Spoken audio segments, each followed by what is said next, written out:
Find any money, let me know, I lost some. Good evening, Vacaville. This is the City of Vacaville City Council. 2 minutes for Andrea. Yeah, City Council meeting, June 23rd, 2026. It is 6:01 p.m. You have a roll call? Council Agency Authority Member Stockton. Here. Ritchie. Here. Chapman. Here. Freeman. Here. Wiley.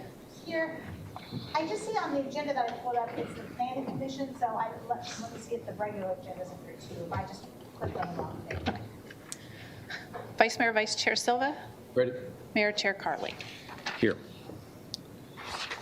And if you are able to, please stand for a moment of silence.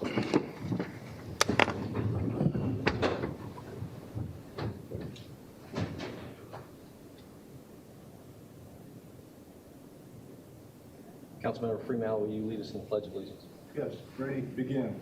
I pledge allegiance to the flag of the United States of America and to the republic for which it stands, one nation, under God, indivisible, with liberty and justice for all.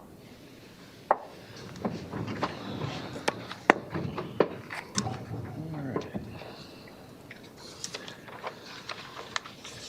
Before we move on, there is a report out from closed session.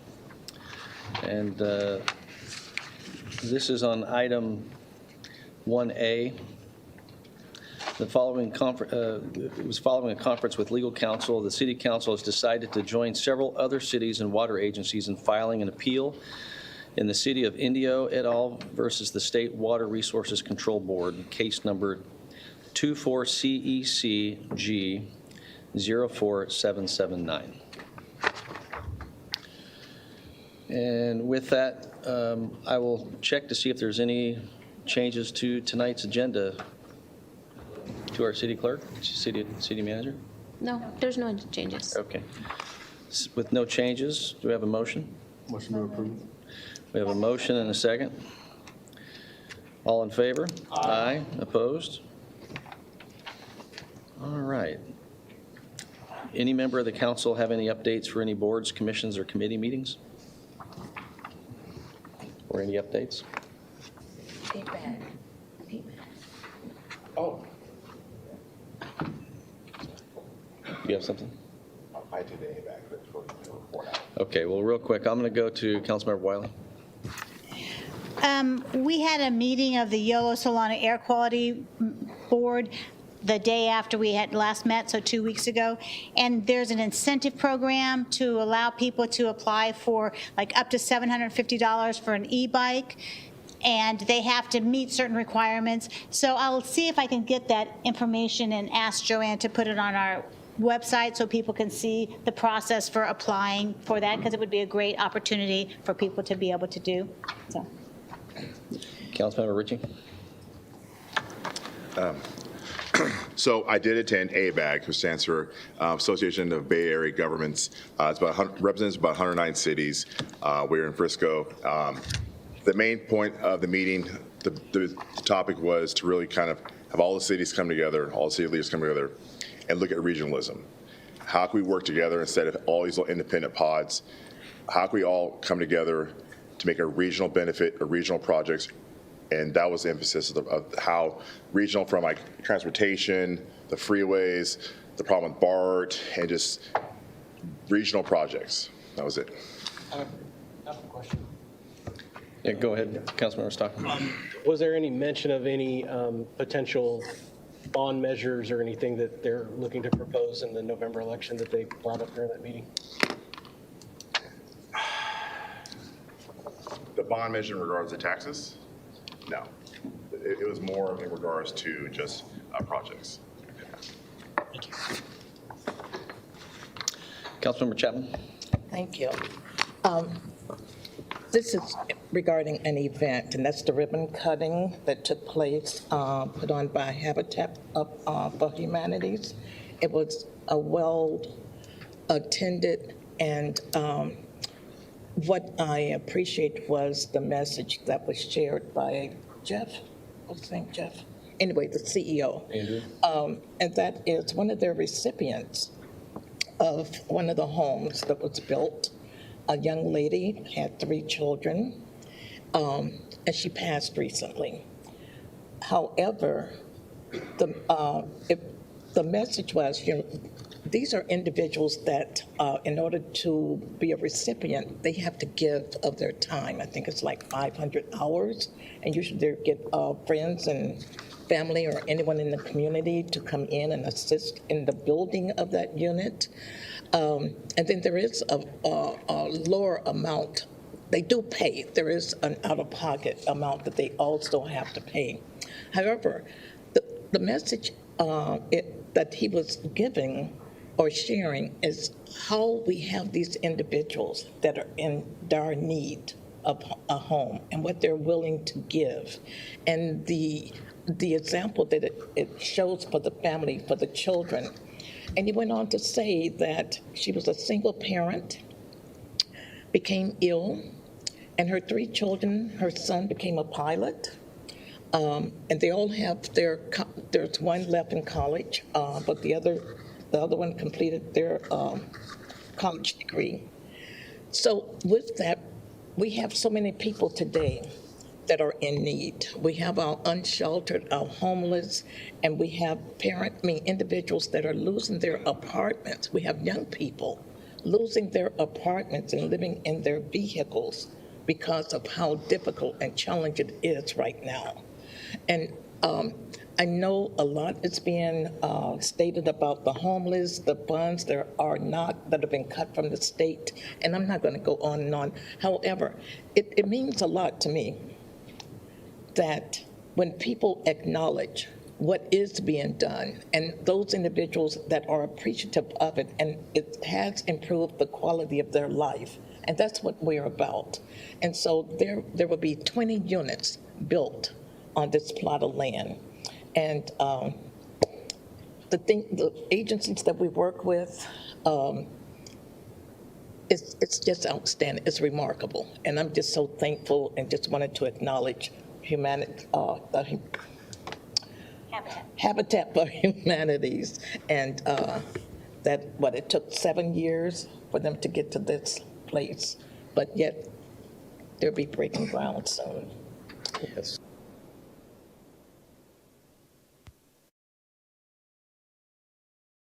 City clerk or city manager. Comments that we receive via mail, and it's for public comment. At what time is it? Does it just go into the record, or do we share that we have received these? You can share those with me, and I will share them with the city clerk, and we typically attach them to the agenda. Okay, but they're not to be shared during the meeting itself? No. Just pass it on to you? Yes. Okay. All right. And that's a good reminder.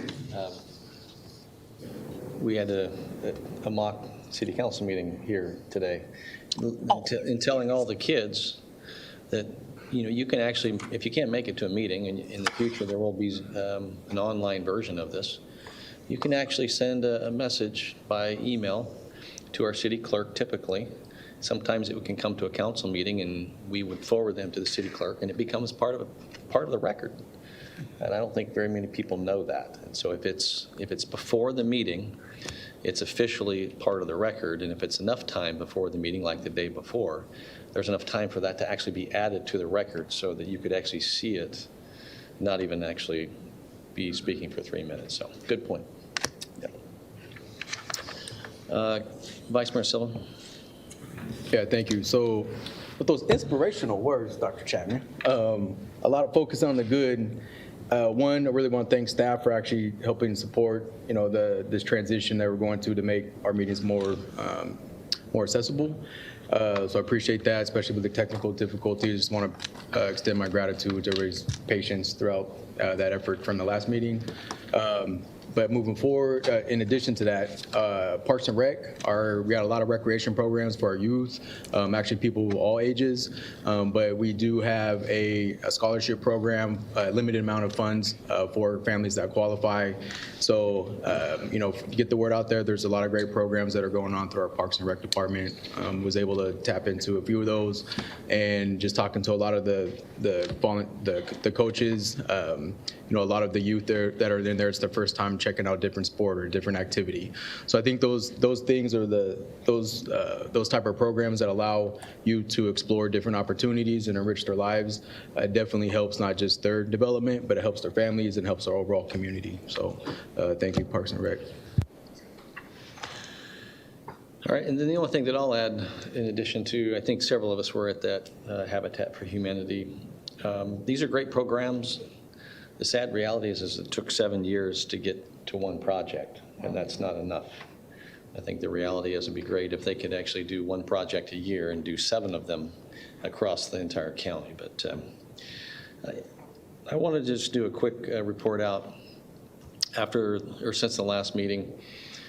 Solano Transportation Authority, I sit as mayor on that particular board. However, I also am part of the Highway 12 subcommittee and the 113 subcommittee. I mean, they're not subcommittees, they're committees. But this particular one was a joint meeting.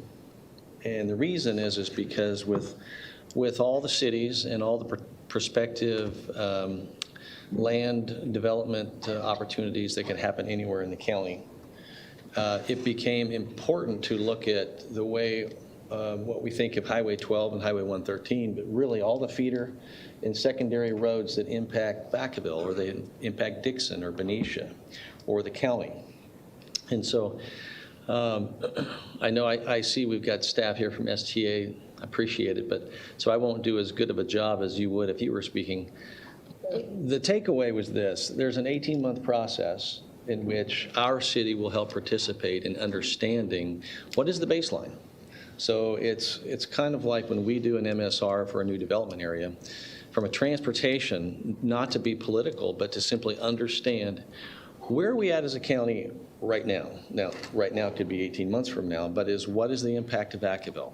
So our Public Works Director, Brian Oxley, I communicated with our city manager, will be the representative to work through this 18-month process so that we actually have a good roadmap in the county of what our development can look like and what its impacts could look like. And so they looked at alternate roads and routes around Dixon or Rio Vista or Sassoon or even Vacaville when you think of where Midway Road is. And so anyway, it was a joint meeting for the two so that it was a single understanding of what's going on. But the working group will meet independent of that, and I'm sure there'll be a report out. So it's a real positive move, and I just wanted to make sure that you all were aware of that. With that, we're going to go ahead and move on to reports of the city manager.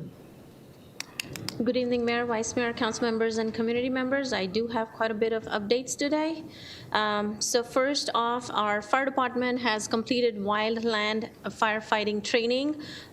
They completed approximately 36 acres burned to practice firing techniques and mobile attack. Our community and economic development department is going through some staffing changes. And so starting next Monday on June 29th, the counter will open daily from 8:30 a.m. to 5 p.m. and will be closed during the lunch hours. We are actively recruiting to fill the vacant positions, but we will also be sharing this information via email with all of our development community as well. Quick update on Quiet Zone for Roberts Ranch. So city staff has been coordinating with both the county as well as Union Pacific Railroad to advance the Quiet Zone initiative. We have 5 railroad crossings in Vacaville.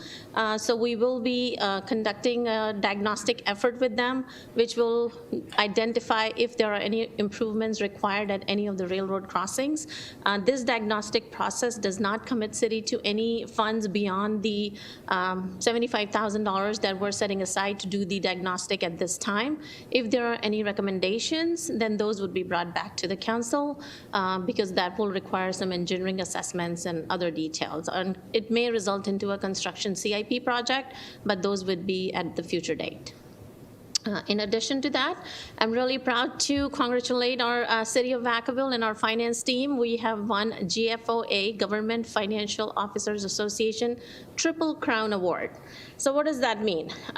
It means Certificate of Achievement for Excellence in Financial Reporting, Popular Annual Financial Reporting, as well as Distinguished Budget Presentation Award. We are one of the 441 governments across the nation that have won this award. So I really want to congratulate our finance team that has done a tremendous job in achieving us these goals. Next slide, please. The last but not the least, the update. Thanks to our public relations team, we have launched phase 1, what we are calling transparency portal. The web address is available there, CityofVacaville.gov/transparency. And I'm really pleased to announce this because we have done a lot of community outreach, and as a result, we identified the areas where community requires a lot of transparent information. So this webpage talks about our council agenda items, financial transparency information, contracts that are approved at the city council, tax measure, facts and factual information on the choosing a path. And we do plan to expand this transparency portal in October once the city council adopts the strategic plan. If it is adopted tonight, we will also be doing quarterly updates, and there will be future updates on our CIP projects, our strategic plan goals and priorities. All of that would be also published publicly for our community to see the progress we're making. And with that, I wrap up my update. Thank you. Yeah, thank you for that. And sometimes it takes a while, but for those who may not be in the audience today, who have come here looking to understand an issue, one of them was the sound of the trains. Here's an example of how a process works. It takes some time, but thank you. I think on behalf of the entire council, thank you for moving forward and trying to understand this issue. With that, we're going to go ahead and move on to presentations. Tonight, we've got two. The first one will be a proclamation for Parks and Rec Month. And so I do believe, Melody Lynn, are you in the room? Yes, you are. Come on. I saw you earlier. Come forward, please.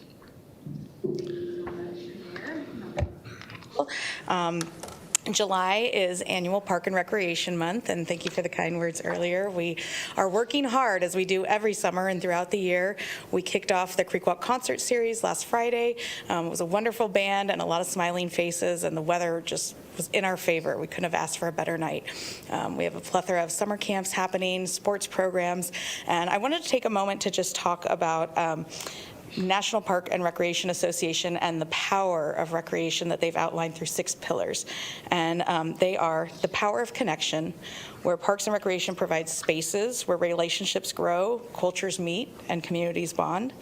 The power of play, from playgrounds to programs, youth sports. Play fuels creativity, joy, and lifelong learning. The power of community, where public spaces offer room for everyone to gather, celebrate, and heal. And we see that in our community centers, in our parks. And then the power of nature. Access to nature restores, inspires, and improves quality of life. And that's something that we have the pleasure of witnessing in our parks on a daily basis. And especially when we have this great weather and people are out there utilizing those parks and the connection that people have to the parks and to each other. So lastly, the power of well-being. Parks and Recreation advances health, resiliency, and economic prosperity, especially when we get that tourism aspect involved. So I just wanted to thank you all for a moment to speak about Park and Recreation Month, and enjoy your July and get out and recreate. Well, thank you. Before you leave, well, certainly on behalf of the council, we appreciate our entire Parks and Rec department, full-time, part-time, seasonal. It's amazing the programs we have here. But let me go ahead and read this proclamation. Whereas Parks and Recreation is an essential part of the quality of life enjoyed by residents of the city of Vacaville, and Parks and Rec programs and community facilities promote physical, mental, and emotional well-being while providing opportunities for learning, enrichment, and healthy lifestyles for people of all ages and ability. And whereas Parks and Recreation fosters community connections by bringing people together, celebrating diversity, promoting social equity, and creating welcoming spaces for recreation, events, and shared experiences. And Parks and Recreation contributes to the economic vitality and identity of the community through partnerships, programs, events, and facilities that reflect Vacaville's unique character and heritage. And whereas Parks and Recreation protects natural resources, preserves open spaces, and connects people with nature while enhancing the beauty and sustainability of our community. And that dedicated Parks and Recreation professionals, volunteers, and community partners work year-round to provide high-quality programs, services, facilities, and events that enrich the lives of Vacaville residents. And whereas the U.S. House of Representatives has designated July as Parks and Recreation Month, now therefore be it resolved that I, John Carley, Mayor of the City of Vacaville, on behalf of the entire Vacaville City Council, do hereby proclaim July 2026 Parks and Recreation Month. So congratulations. Thank you.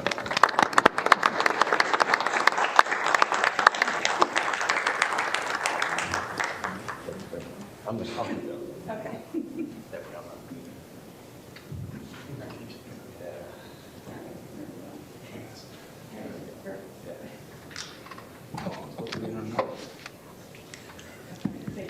Congratulations.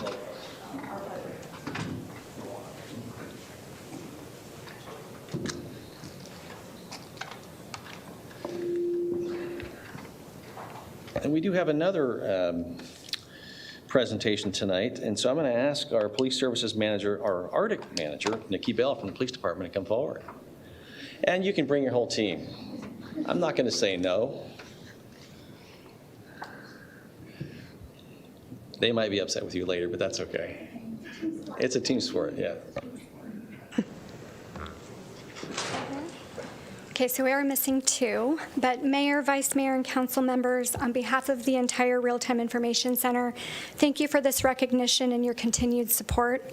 This proclamation recognizes a team of dedicated professionals who work behind the scenes every day to support public safety in Vacaville. This year alone, Arctic personnel have assisted with more than 500 calls for service, and our Drone as a First Responder program has conducted more than 450 flights in support of community and our patrol partners. As technology continues to evolve, our mission remains the same, providing timely information that helps first responders make informed decisions and better serve our community.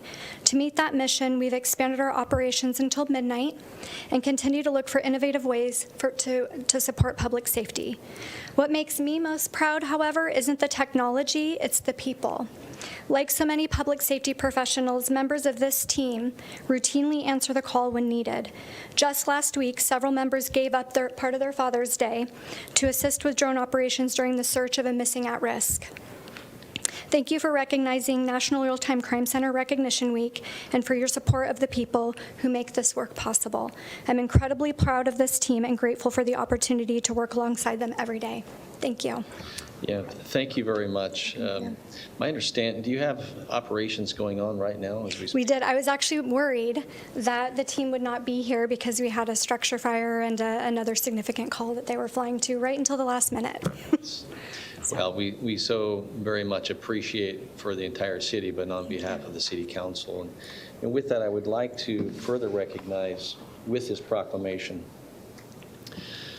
whereas real-time crime centers and real-time information centers leverage technology, data analytics, and information sharing to provide timely, actionable intelligence that enhances public safety and supports informed decision-making.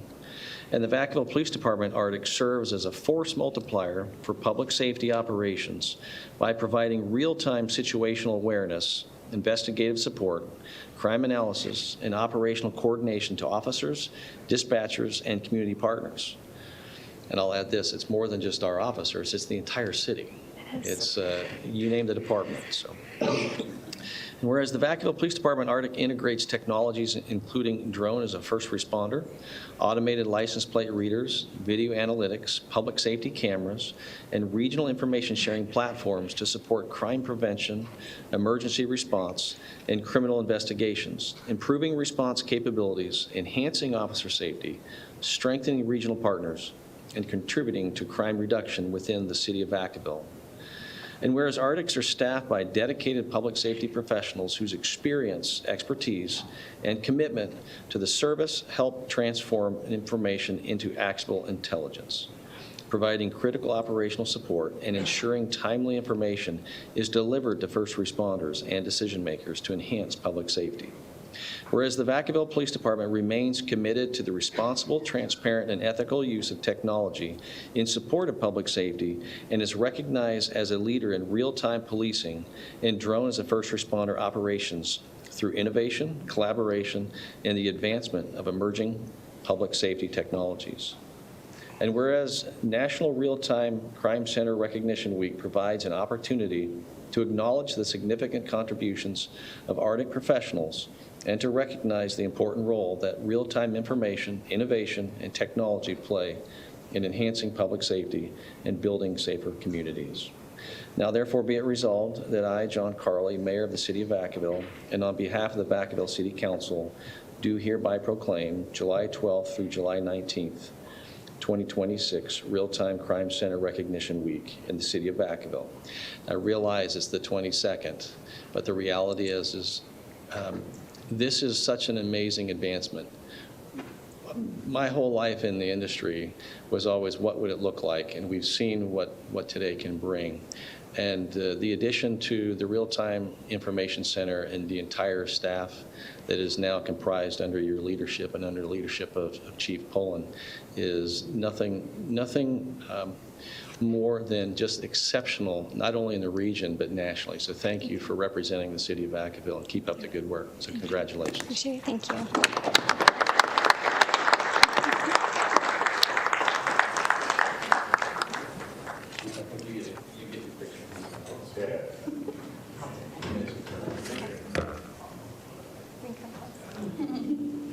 And I think if the council wants to stand up. Oh, we can stand up, okay. I guess you got to take it. I was here to help. See what you started? There we go. I'm moving. Ready? Are you? Yes. 1, 2, 3. Thank you. Thank you. Congratulations.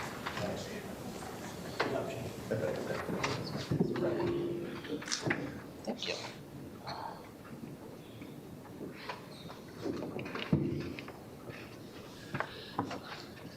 It's always great to be able to recognize the good work of our staff and the advancements in our community. So we appreciate that, and please pass along to not only Parks Rec Department, but also in the Police Department Chief for all the exceptional work. We're going to go ahead and move on to consent calendar. We have items 9A through 9M. I know that there's some items that are going to get pulled.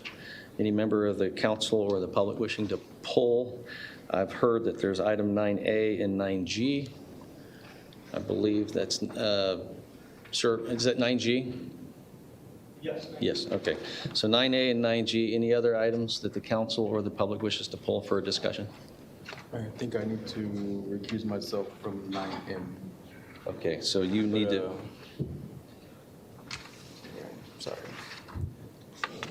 you want to, we can communicate with, so to our city attorney. So item 9G is being pulled, and if the vice mayor wishes to recuse himself, he would just remove himself from the dais when you guys discuss that item, and we can bring it back into return when we go on to the next item. Is it M? Did you say? G. Is that what's being advised? Okay. Yeah. G. So you're G. Yes, sir. Okay, so, all right, so other than items 9A and 9G, do I have a motion? I'll second. Okay, so we have a motion, a second. All in favor? Aye. Opposed?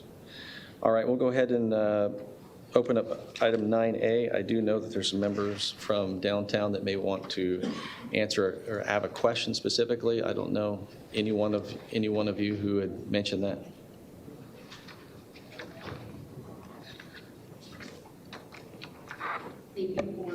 Accepting a request in pulling this item.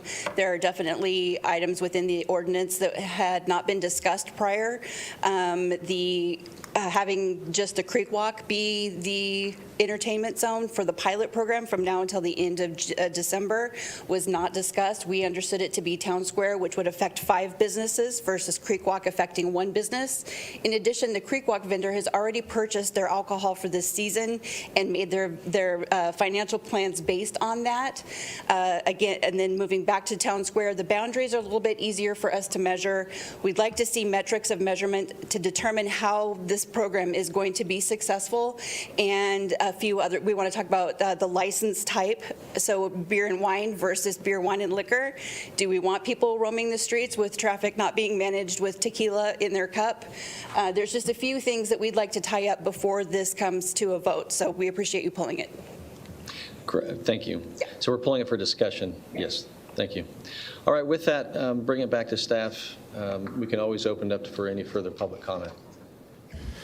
Yes, so the boundary includes a larger portion of downtown. So all of the businesses within the boundary would be able to apply to participate in the program. And for the pilot program, patrons would be able to attend those or go to those businesses, purchase a beverage, and then bring it within the Creek Walk concert series boundary for the pilot program. For future events, if the program is extended, for future events, boundary would be proposed for the special event permit application. And at that time, again, the same procedure would occur. So someone could say, hey, I would like to have an event in the town square, and businesses outside the town square or not adjacent to the town square, but within the entertainment zone boundary would be able to have patrons come, purchase their drink, and then bring it within the town square if that boundary is proposed for a specific event. As far as metrics for performance, staff is looking to incorporate that into the program, so we'll present that to you all when we return to receive your direction on if the program should be extended. And trying to remember the last. I think I can help you. As far as alcohol type, beer, wine versus mixed drinks and spirits. Yeah, so that will be reviewed at the time of submittal for the special event permit application. Currently, there's no restriction. Right, but it would, no restriction meaning that it would be based upon what the application is, and or what about for Creek Walk? For Creek Walk, we are waiting to receive the application as well from the entertainment zone lead and hear what alcohol sales that they would propose to have. I'm not sure what's currently allowed with the current operations. I think it may only be beer. Beer and wine. Beer and wine. Okay. So at least the existing one right now is beer and wine. Yes. Okay. All right. Yeah. Thank you very much. I'm going to go ahead and open this back up. Do you have any other questions? Yeah. Okay.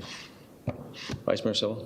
And thank you. Just, I was on a 2,400-mile away call last time, but in addition to what was in the attachment, can you just please clarify, so we're targeting that particular area of the Creek Walk, and so would any businesses within that boundary be able to benefit from that to where they don't have to pay into that particular permitting process? Yes, I believe the application is currently free for a special event permit.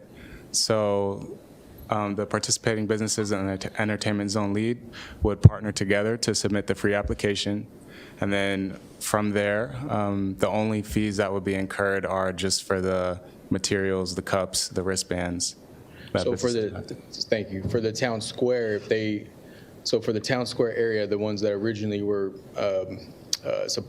bringing this to our attention to discuss, would they have to pay for any type of permitting process for an entertainment zone or to participate in that?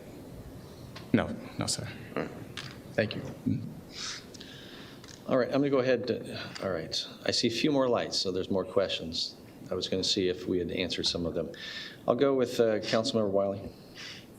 So you didn't mention security with when you said the price of the cups and things like that. So there would be a charge for security, is that correct? Possibly. It just depends on if the police department determines that additional private security is needed. I know for staff, for Parks and Rec, we are considering having some additional security. And Melody may be able to provide more information. Sorry, I don't have the report at hand. Good evening again. So yes, Parks and Rec was proposing some additional private security if the entertainment zone were to, obviously include the creek walk. And it's really because the folks that we have manning the entry points are generally young cashiers, and not knowing what that would look like if we are talking about inebriated patrons, we wanted to have some additional security to help educate and provide any guidance, so we're not talking about our youth having to address those when typically an establishment such as a bar would have a bouncer who has training and who knows how to de-escalate those situations. Obviously, PD's on hand and we would work with them if needed, but we understand also that they get pulled in many directions, so we just wanted to be prepared. And so Parks and Rec would hire the security, or the businesses that were doing it would have to do that? I believe Parks and Rec would be hiring the security and looking for a budget augmentation to do so. All right, thanks. If need be, depending upon the permit application. Yeah, that's right. Councilmember Freeman. Yeah, I'm just curious, maybe I missed it, but when was the determination made on types of alcohol that would be served, beer and wine versus hard liquor? I don't remember that conversation. Yeah, so we never restricted it. We kept it open to what ABC allows generally, and we haven't really received any input from the council, planning commission, or the public on restricting the types of alcohol that are served. So it's something that can be considered at each individual event, like for events like Creek Walk, where they only currently allow beer and wine. We would likely just continue to proceed with what's currently allowed and not make any changes in that case. So looking at it on a case-by-case basis. But we're open to hearing any direction from you all. Yeah, I'm just thinking out loud. Big Brother's always breathing down our necks, telling us the things that we can and cannot do in our lives. With grown adults, responsible. Most that are going to be attending Creek Walk and these events, they are our neighbors, they're our community, and I think that if somebody wants to have a margarita or a lemon drop or whatever it is, that. These are the freedoms, that we as citizens in a community should be able to make the decisions. Hopefully, the city of Vacaville doesn't end up paying for sloppy people coming in and ruining it, with drunk and belligerent. I get that, and I get the concerns that our police department absolutely would have, but I just get tired of Big Brother sometimes. So that's my... And we can make that edit to the management plan at any time to add those restrictions later if we find that there are problems with certain types of alcohol.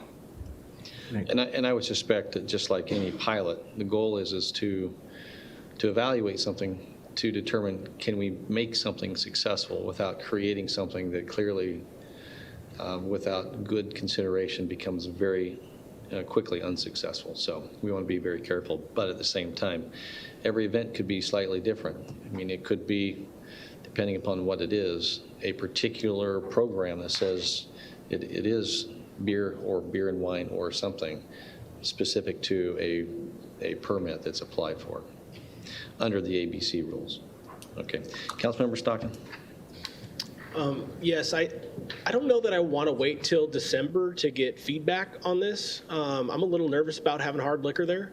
Just to be completely transparent, I think if we start small with beer and wine and maybe figure some of that stuff out to where we have people that can really watch the, hard liquor consumption can be a recipe for disaster if not monitored closely. When people are inside of bars and restaurants, there are certainly people there that are monitoring that. My concern is that I don't want people getting sick, hurt, or falling over on city property. So I have some concerns about the hard liquor. I also would like to stay in communication with the police department just to identify whether or not we're seeing significant response calls there.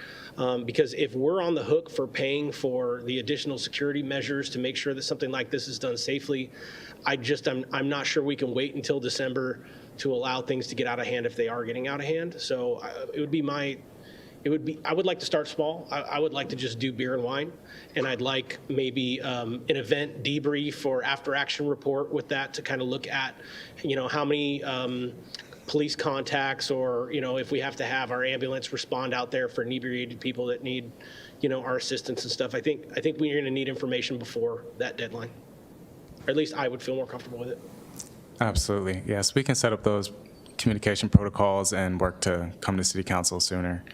And if there is no opposition to restricting the alcoholic beverage type, we are certainly open to doing that. We can modify the management plan now before the event starts, and then make sure that we condition that in the application. In the way that it works now, the individuals that have the license to sell hard liquor can also sell beer and wine as well, correct? Correct. I'd like to start there.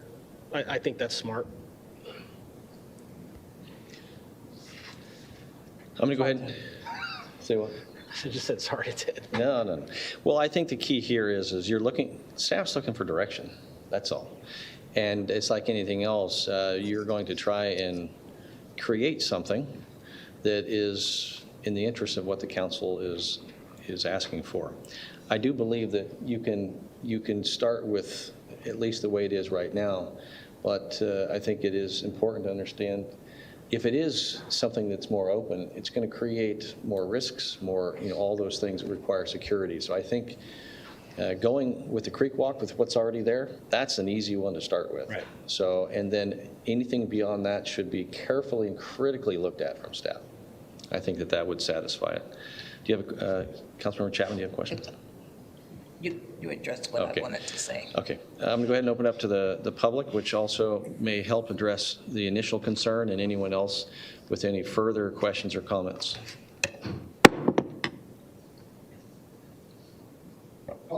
Guess I wasn't planning on coming tonight until I saw this was on here. I'm Blake Borchers. My family owns the Main Grave downtown. I've been a pretty big advocate of downtown and entertainment stuff. You and your campaign had it many times about building downtown and building that up. I think that's something that I've strived for and many other people downtown have.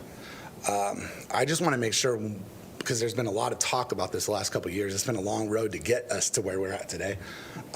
We don't forget what the original spirit of why we started talking about this was to actually activate downtown. It was actually the reason why I started campaigning for it was to help the businesses that are down there. We as a community hold events and we keep bringing in outside vendors and outside people. Even as funny it is, Parks and Rec hired the company that vends the beer and wine for Creek Walk now isn't even a local, it's another city. And so we're not even getting that tax revenue. And so the spirit of this was to create more of a community and give opportunity for the existing restaurants to try to bring business in and to have people mix and mingling amongst the square, amongst downtown, different events, so that we weren't having to bring outside vendors in and things like that. I do just want to say everything that I've read about it and our consultants, the city has the ability to change it, make it whatever they want. You guys have the ability to make this something for Vacaville. But I just want to make a big point of this was supposed to be a lot more than Creek Walk. Creek Walk already has this. It's already set up every Friday night during Creek Walk. There's a full RFP or RFQ, whatever you call it, that went out. That company paid very dearly to get that contract. It would actually be kind of detrimental to them if this was at Creek Walk. And it's also not realistic that someone's going to go from the corner where Journey is, buy a beer, and walk to Creek Walk. There's just like, as you guys were talking about, the front door for that isn't really equipped for that. And I think that would be a huge mistake if that's what we were going to do for our pilot program, because that's already set up. And like I said, the company that won that paid dearly for it. They paid fees, they pay part of the security, and they have to pay, I think it's 15% of all of their net sales every week. So it's a big cost. And honestly, as much as I'd like to get it passed, I'd feel bad for that business if we did pass that.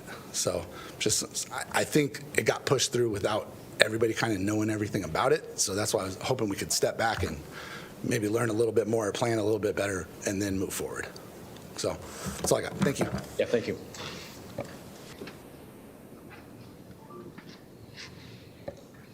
So again, as a follow-up to that, if we go to Creek Walk, you're benefiting few businesses. If you go to Town Square on Thursday night for Thursday night music, where already 1,500 people can go down, then you're looking at 5 businesses that benefit from selling alcohol into the event, which was the purpose of this. the purpose was to go from a business, take your drink outside, and enjoy the music. So Creek Walk, to me, for the pilot, doesn't make any sense at all. So please reconsider and think about the 5 businesses that surround Town Square, and that the Thursday night music is already set up. People attend. They're excited to attend. Let's utilize what we have. Yeah, thank you.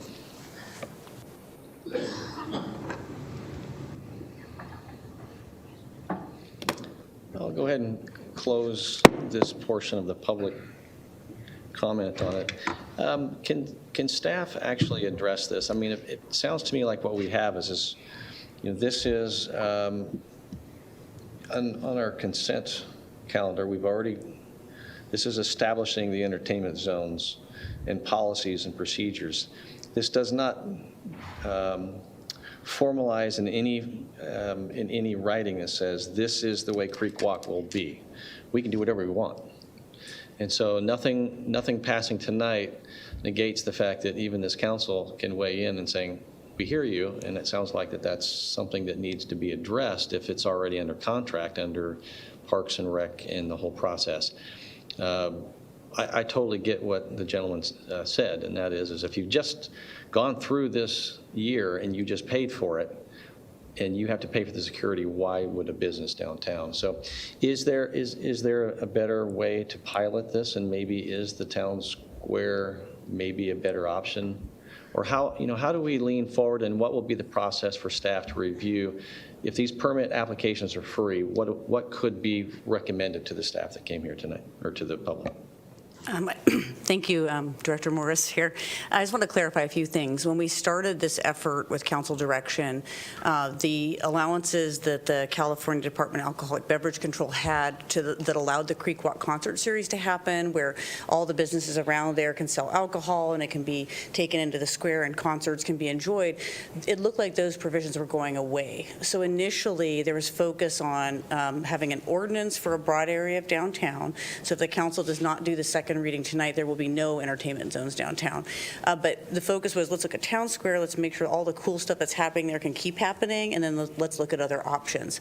Since then, the event promoter for the events in Town Square, Sandra Over, discovered a new state law that extended the ability to keep doing the Creek Walk concert series the way it's been done. It's been kind of like an entertainment zone within the square.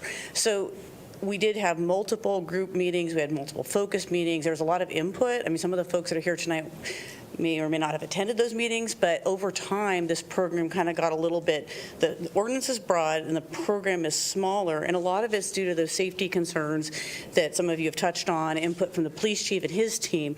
So at this point, the ordinance that you'd be doing the second reading for is the law that allows us to have a zone.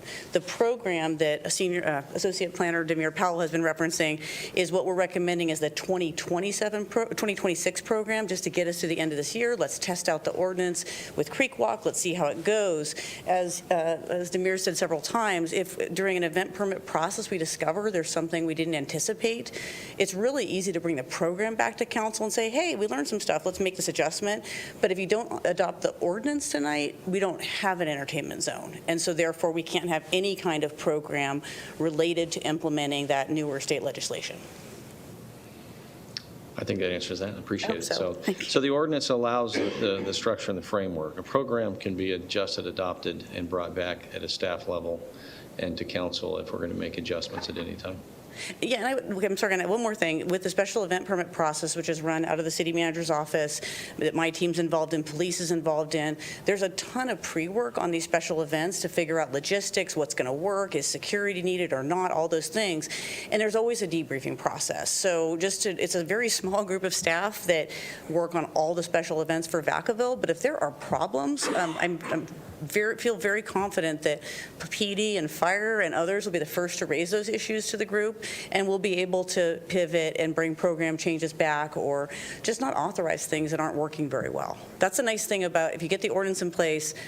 The program is probably the most flexible thing, and it can change as it needs to address how this goes. And our goal would be to bring you a 2027 program that's more comprehensive, that's informed by what we learned during this sort of pilot program in the rest of this calendar year. Okay, great, thank you. Vice Mayor Silva. Yeah, so I understand the concept, implement a larger encompassing policy for entertainment zone. The program is still unclear to me because what I thought I heard was that Town Square is a part of that, or it still has, those businesses can still have access to this, but then I'm also hearing that they can't. So on the way it's, how would this help what's currently going on in the Town Square area? The Town Square area does not need this ordinance to pass tonight in order to keep doing what they're doing, based on some flexibilities that there's a state law that went into effect, and it's given them the flexibilities to keep doing what they're doing. This 2026 program would allow businesses downtown that are within the boundaries of the area that the ordinance allows to participate in an entertainment zone in conjunction with the Creek Walk series. And that's the focus. It's on with the Creek Walk series events. So that's, I hope that answers your question. There could be, I'll go further. There could be a future program that allows a standalone entertainment zone in conjunction with events in Town Square, or a broader entertainment zone in conjunction with events like the car show, the summer car show. That is something staff would recommend that the council look at the beginning of '27. So building off of that, the businesses that would benefit in that defined area that are a part of the Creek Walk, those would benefit. They wouldn't have to contribute anything more. And it kind of goes back to what I asked earlier, just to clarify, but the Town Square businesses, they would have to pay for additional permits each time they do an event?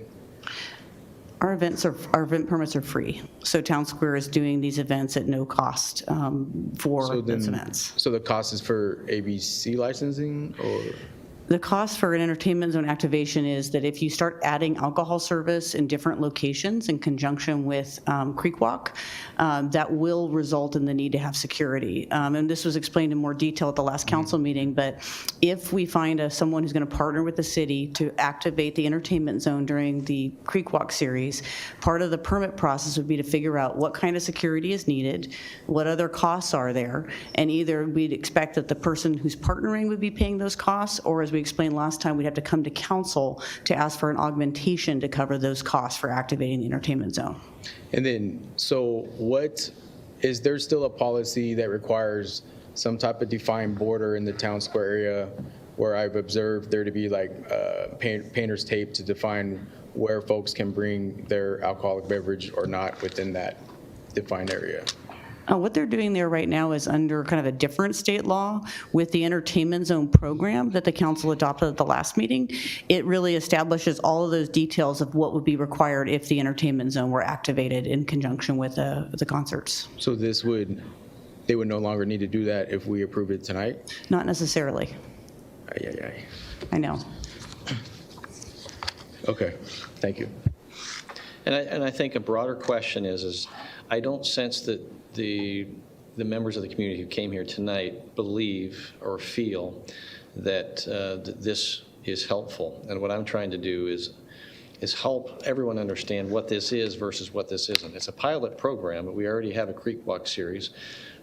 But with this ordinance passing on the second reading, it wouldn't preclude anyone who is looking at what this pilot zone area is from applying for saying, hey, we want to create an entertainment zone for this. It could be an expansion of what Town Square is for a series of events that are like Town Square, or maybe it's an expanded Town Square that includes more businesses. Would this allow this, or are we restricted based upon this year's, if we adopt this policy? What I would say is that the program could be amended by the council at any time. One of the things about developing this entertainment zone and accompanying program in a fairly limited time period since January when we kicked off is it has taken quite a bit of staff resources from the different departments to come to a consensus, okay, here's what we feel comfortable with, and here's all the feedback we've gotten, et cetera. But if there was an event that someone came up with and they thought, really, we have this entertainment zone by ordinance and we'd like to do something different than what the program shows, that certainly could come back to council. The program is always amendable, but not by staff, by council. Okay. Councilmember Stockton. I guess my question is in addressing outside vendors with these permits, right? So if we move forward with opening the entertainment zone, can we give direction today that would say that we want to start off by seeing how this impacts our currently existing businesses without bringing in vendors inside of that entertainment zone outside of Creek Walk specifically? Is that direction that we can give today? I'll look to Demir. I don't think we've ever contemplated activating an entertainment zone with Creek Walk and then bringing in vendors. Part of the thought behind a more limited 2026 program is to really activate an entertainment zone to benefit brick and mortar businesses downtown. Right, and that's what I want to identify, right, is it working to help existing businesses? If we have a car show or we have something else downtown and we bring in a bunch of vendors that are going to sell food and items, that's not going to help our local businesses. They might not even have permits with the city of Vacaville to even put in for that. And if it's at no cost, what's to stop somebody from doing that every weekend? And so I think what I would like to see is that as we start this pilot program, that we're not allowing the vendors to participate in events, that these special events, so that we can truly gauge whether or not it's having a positive impact on our local businesses. Is there a reason why we can't do that? No, there's no reason why we can't do that. And again, to Aaron's point, this is targeted specifically for the businesses. So when drawing that boundary and saying these are the participating businesses, it's for them and no external agency. The matter of this going on with the Creek Walk series is just because it's already happening, right, and it's already an agreement that is currently. But there will be potential other events that our downtown business improvement district can do. One of our local businesses or restaurants can set up on their own. And I guess what I'm asking is, can we give direction right now to not allow outside vendors that don't have permits and aren't operating within the city of Vacaville can we keep them out to see the impact that it's having on our brick and mortar people? I would say that they're not currently contemplated as part of the program that we've presented to council. Outside vendors, it's really intended to be for the brick and mortars downtown. Right. When we come to you next year for the 2027 program, like I know I'm aware from working with the bid that there's an interest in possibly activating the entertainment zone with the car show and maybe with some of those other larger events. And so foreshadowing your interest and thinking about that when we come back in 27, that should be part of the direction we seek from council, is what does an expanded 2027 program look like, and what are the things you want to make sure staff is thinking about and addressing as we develop that program? Yeah, I mean, that's really what I want to know, because if this ends up being something where we're throwing parties in the streets and it's impacting our public safety services in a negative way, right? It's impacting our public works, having to pick up everything. And then we have businesses that aren't benefiting from it. I will not support it moving on. And so I want to establish I support establishing the district or the area, but it's very important to me, the feedback that I'm going to get for businesses about whether this is helping or hindering their businesses, because it's already hard enough for them. Councilmember Freeman. Yeah, I just want to say I appreciate what the gentleman from Main Grape said, and I think you've got a lot of wisdom there, and it's exactly how do we activate our downtown, and I think that is the goal of our entire council, when we started thinking about this. And just because I say something doesn't mean I've done a lot of in-depth studies to some of it and know all the intricacies. I know that I've gotten a lot of complaints from people years gone by. You have waiting in a line 20 minutes to buy a chip, so you can wait in a line 20 minutes to get a beer, so you can get out on the dance floor. So that was one of my hopes. But the other thing that I think is really important too is, how do we deal with bad actors? So if we have businesses downtown that are requiring police services on a regular, ongoing basis that are going to participate in this, and they're not going to be a good actor, they're going to be a bad actor, can we put something in place to perhaps prohibit them from, joining in on this opportunity for activating business? I'm not trying to discriminate, but, if we've got bad actors, then I think that's something that needs to be addressed as we go forward. The program allows the police department in particular to consider the participants and to consider that kind of background. So I believe that is addressed. Great, thank you. Vice Mayor Silva. Yeah, I think So just, well, going off that last item, I think just to put things in context, and anybody can correct me who has data otherwise, but I think like as far as the town square events go, I don't recall there ever being any substantial calls for service related to those particular events. And I think, part of that shows that the individuals going there are being responsible, the business owners and staff are being responsible. For me, I totally understand, I believe I understand what's being said. This zone allows us to get a little more flexibility to figure out how we develop these programs. I'm not sure how the heck we're going to regulate, to some point, who has liquor and who doesn't. That's an interesting, concept. But I think looking at these metrics that still haven't been defined are really key. But I think it's also important for the public, and particularly those downtown, to know. And I'm pretty confident that council as well is looking at how can we make things much more efficient, therefore more effective for our downtown businesses to thrive.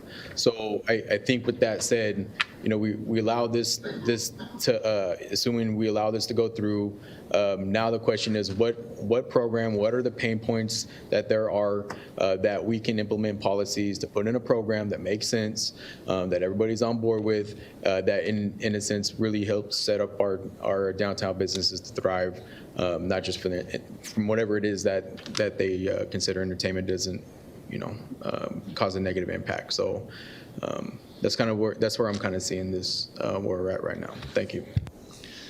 And this has also been discussed at length at a previous council. I know that you were remote, Vice Mayor, and in a lot of the attempts to get something done downtown and create an entertainment zone. For those of you who have been to entertainment zones in other cities, it's as normal as anything. It's like, I can't remember a time when there wasn't one, but it's new to us. And so part of what has to be understood here is we don't even have a chapter in our municipal code. This establishes a chapter in the municipal code that helps to create, under a title, entertainment zones, policies, procedures, standards for establishing and regulating them. The programs underneath them are going to have to be tested, vetted, determined how they work.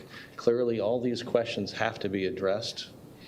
It's particular cup, particular wristband, all the things that can identify when and where and how. And then a community that has a culture that goes, no, it's Creek Walk.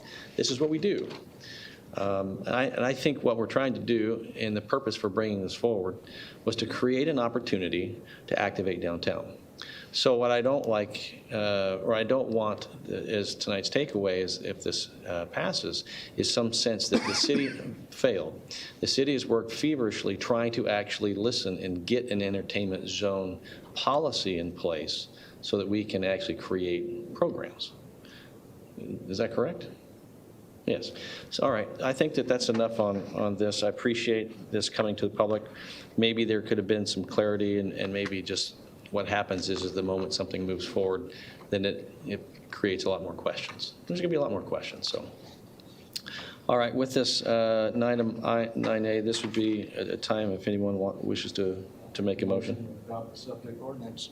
Second. We have a motion and a second. All in favor? Aye. Opposed? Abstain? So we got some work ahead of you, but this is some additional feedback. Thanks to the public for coming out, because I think that it's just going to create more questions and just continue to lean into the downtown businesses so that we have a successful program. So thank you. We're going to take a 3-minute recess so that we can discuss the next item in advance with legal counsel. So we'll stand in recess for a few minutes.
We're going to go ahead and reconvene this meeting. It's 7:28. Apologize for the extended delay for the public and also for those who will be here all night. It'll be a long night.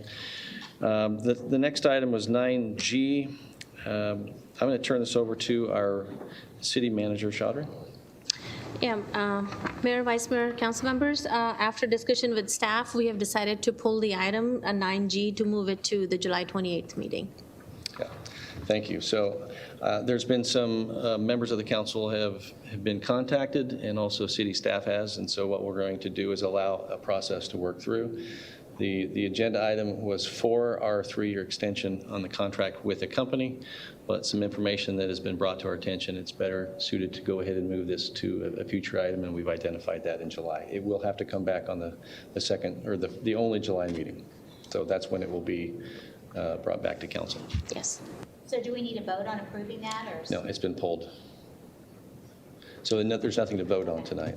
The item has been pulled. Don't have to make the recommendation to table it until that meeting. Well, I'm going to turn this over to our city attorney. Do we have to take a formal action? It's been pulled. No, the action is the city manager has continued the item to the July 28th meeting, so it will be on the agenda, approval of this agreement at the July 28th meeting. Yeah, thank you.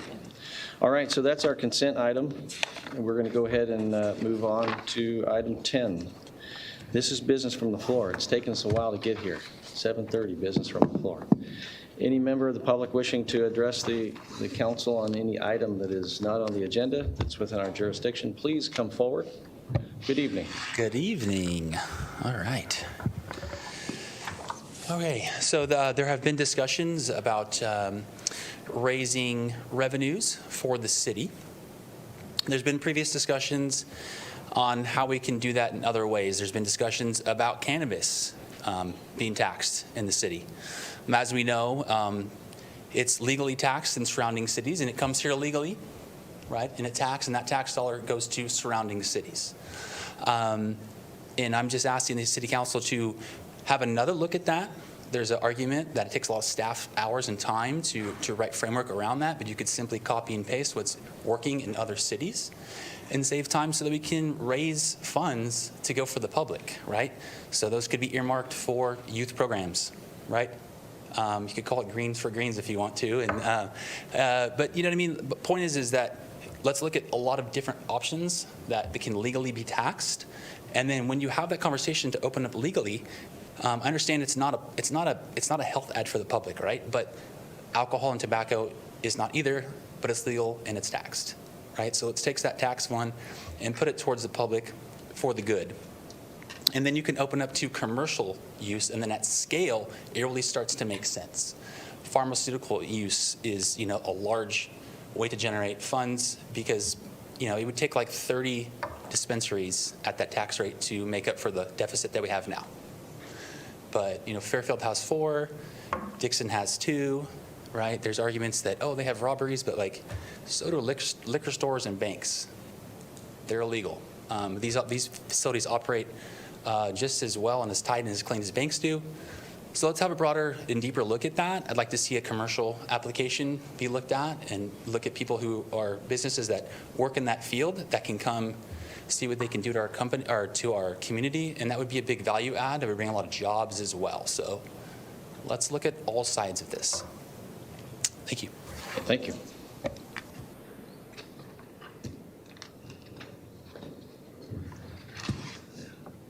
Good evening. Good evening, Councilman. Hey, it's time for your normal 3-minute power nap while I prattle on. Okay, back on Sunday, there was an article in the Fairfield paper about all the backroom deals and payoffs and whatever else that California Forever was doing to grease their way through Sacramento.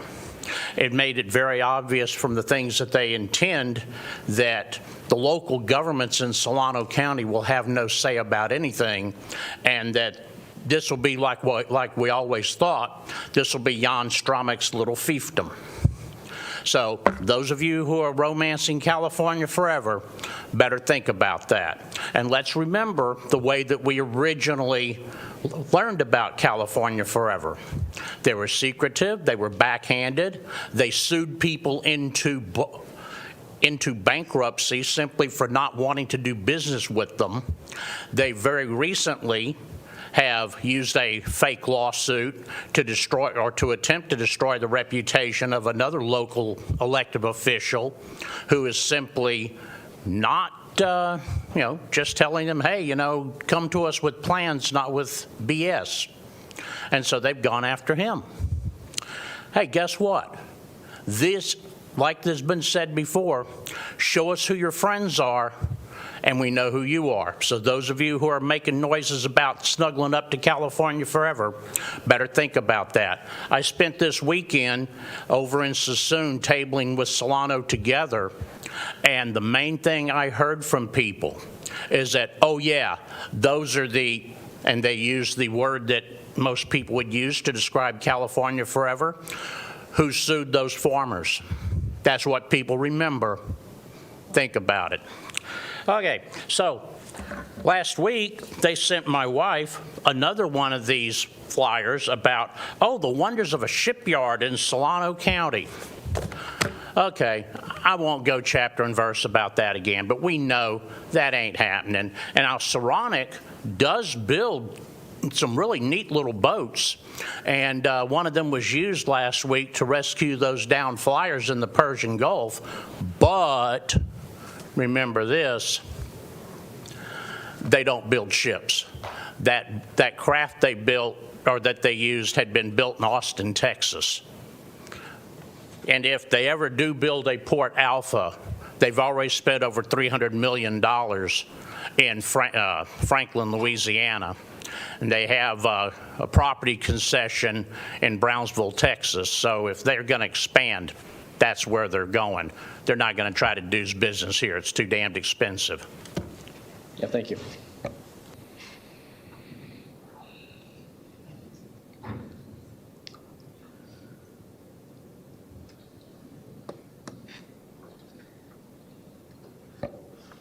Mayor and members of the council, my name is Amber Maneni.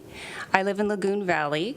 I know this item is not on tonight's agenda, but I wanted to take a moment to raise awareness about the proposal for the Pilot Travel Center near our community. Residents understand that growth is inevitable, and many of us support responsible commercial development. However, the 24-hour truck stop with refueling facilities, a convenience store, and a vehicle station's operations is simply not the type of development that many envision for the gateway to Vacaville and the Lagoon Valley area. The proposal raises serious concerns about the increased traffic noise, light pollution, air quality, safety, and long-term character of the area. Once a project like this is approved, its impacts are permanent. What has been especially encouraging is seeing residents from across Vacaville come together to become informed and involved. Thousands of signatures are being gathered because people care deeply about preserving the quality of life that makes our city so special. I respectfully ask the council to ensure that the proposal receives a thorough and transparent review, and that the voices of residents are given meaningful consideration throughout the process. Thank you for your time, and thank you for your service to the community. Yeah, thank you.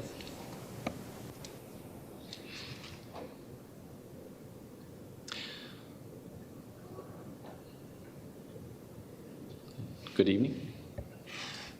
Good evening, Mayor and council members.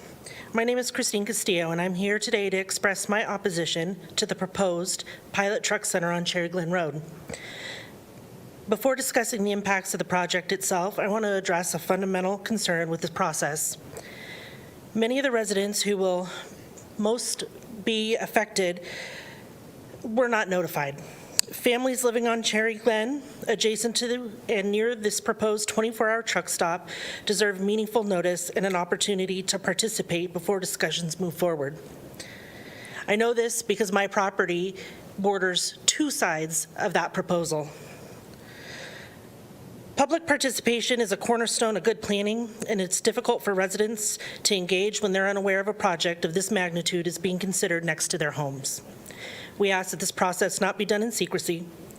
I shouldn't have found out third hand from a next door post. You mailed us notices when you wanted to build a guard shack at the new homes in Lagoon Valley, and when you wanted to build a temporary fire station. Why not this time? This project would place a large-scale 24-hour truck facility in close proximity to existing residences, with some homes located less than 100 feet from the site. The impacts to surrounding residents cannot be overstated. Constant truck traffic, engine idling, air brakes, lighting, noise, diesel emissions, and increased activity throughout the night will fundamentally alter the character of this area and significantly diminish the quality of life for nearby families like my own. Many residents rely on private wells and have concerns about potential impacts to groundwater quality and availability. There are also legitimate concerns regarding traffic, safety, air quality, and the cumulative effects of introducing an industrial-style use immediately adjacent to established residential rural properties. Additionally, this proposal appears inconsistent with the long-term planning vision for this area and is incongruent with the principles that guide orderly growth and land use compatibility.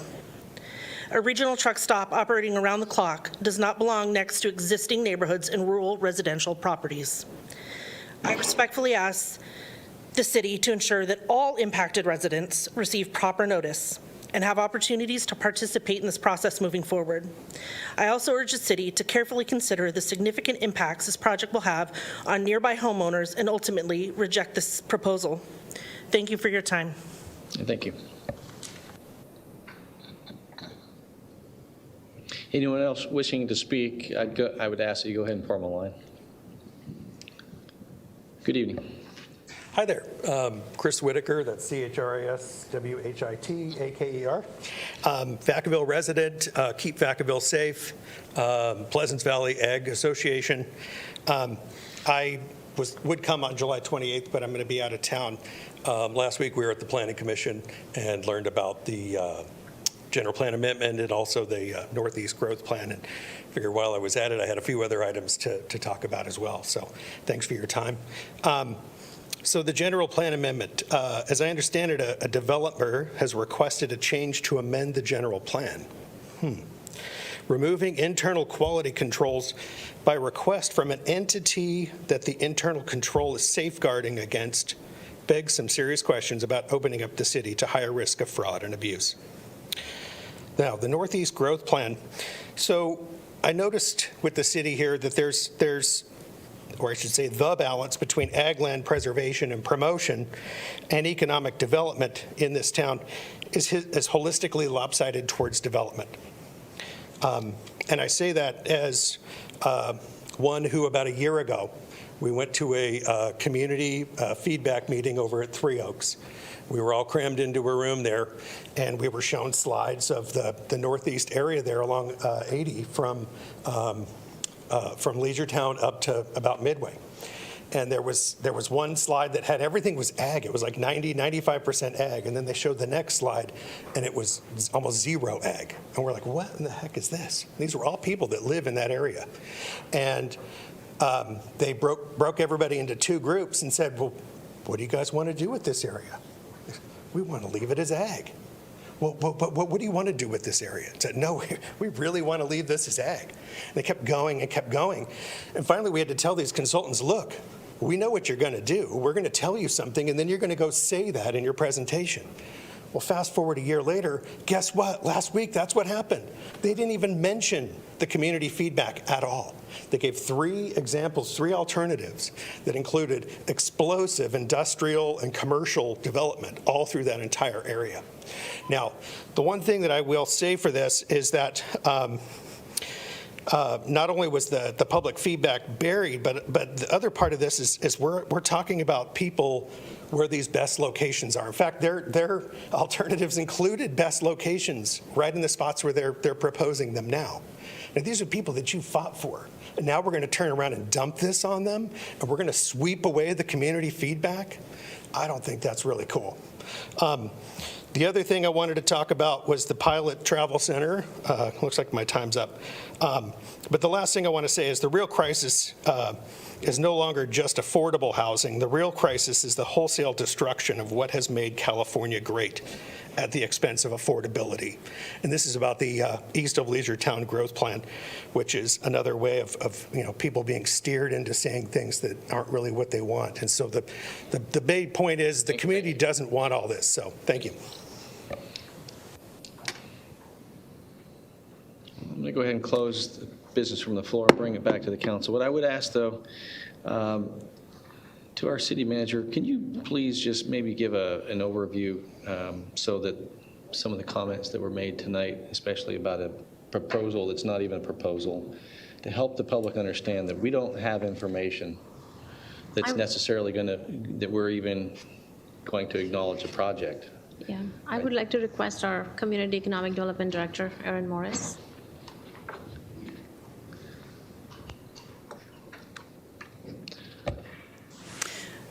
Thank you, Mr. Mayor and Council. We did receive applications for a pilot travel center near Cherry Glen Road in Vacaville. This is a new application set that was just filed. This project is complicated in that it involves annexation to the city of Vacaville and a whole bunch of other review. We're just in the first 30 days of that review. We did send out a neighborhood notification to a 600-foot radius and to everyone in Lagoon Valley.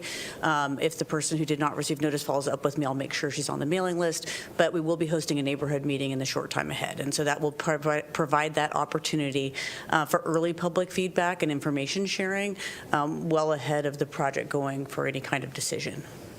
Thanks. And my understanding right now that is an unincorporated Solano County. It's not even in city limits yet.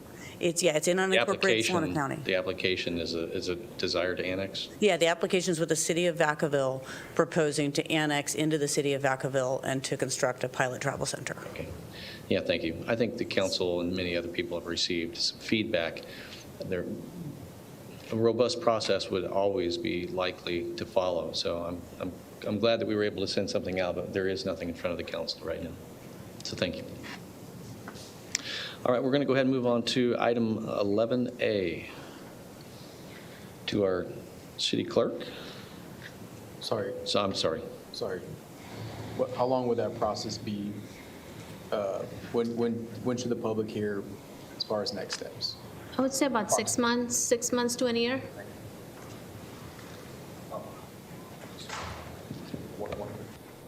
Okay, so just so I understand, it's like anyone, I'm just going to say this. The city of Vacaville, like any city or county, can have individuals who are interested in land use. It could be east of Leisure Town. It could be a northeast growth area. It could be in our sphere of influence that's been in our influence and proposed annexation for 10, 20 years. There's always going to be those opportunities that a city is going to look to grow and get that input and ultimately make decisions. So I do appreciate, the last thing you want to do is pave over, into parking lots, rich ag land. The city of Vacaville happens to be up against rich ag land, and so this has been identified. But there's other areas that could be near Vacaville, or whether it's in the city limits or an unincorporated area, who look to develop, and that is within their right. We don't necessarily go advertise for development, but if there's land in or near the city that's either in our sphere, development applications may come in. And those applications may be at the very front end of, we have no idea what it's going to look like, and all the reviews that something has to go through. So it's way too early for us to even know what that is, or even if a proposal actually pencils out for a developer or a project, especially with one that is not even in our city limits.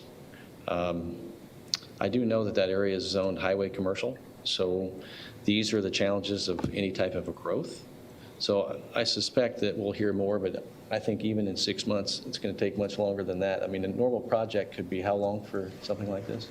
Well, Erin can answer that specific question, but for pilot, we're estimating about 6 months to a year before it would actually become a project for us. Okay, it's not even a project? No. Okay.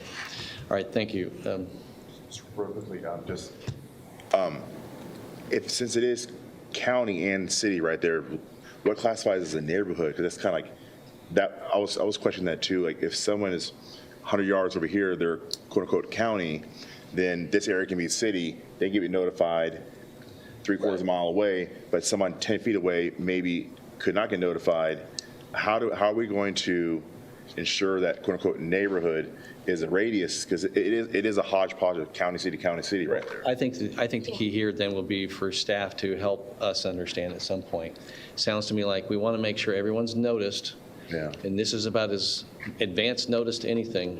Noticing the community before a project's even a project, I think is about as forward thinking as you could possibly get for staff, and I appreciate that. And I can add a little bit. So the way we typically do is from the center of the parcel, we just draw a circle, 600 feet, I believe, and then that's where the mailing goes out. So if somebody's missed by mistake, we always are happy to add them to our mailing list, but that's a typical process.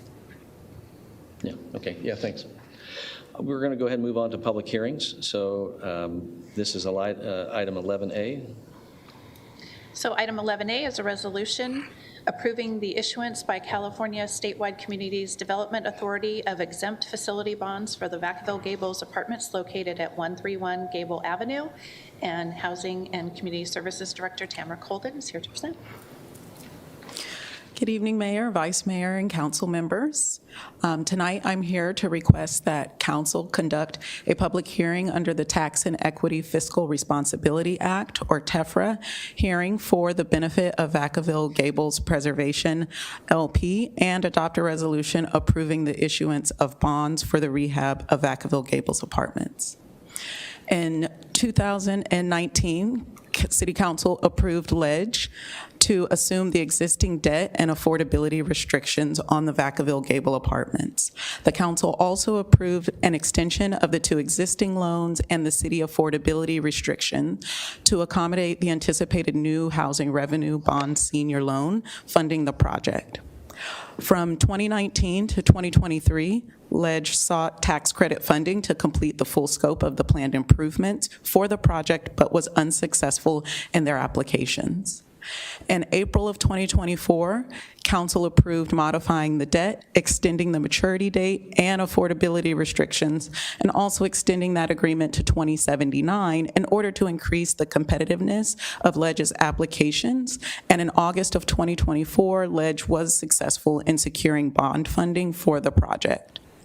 An initial hearing was held in December of 2024, and then the city held another hearing in May of 2025 as the borrowing entity had changed from LEDGE Vacaville LP to Vacaville Gables Preservation LP.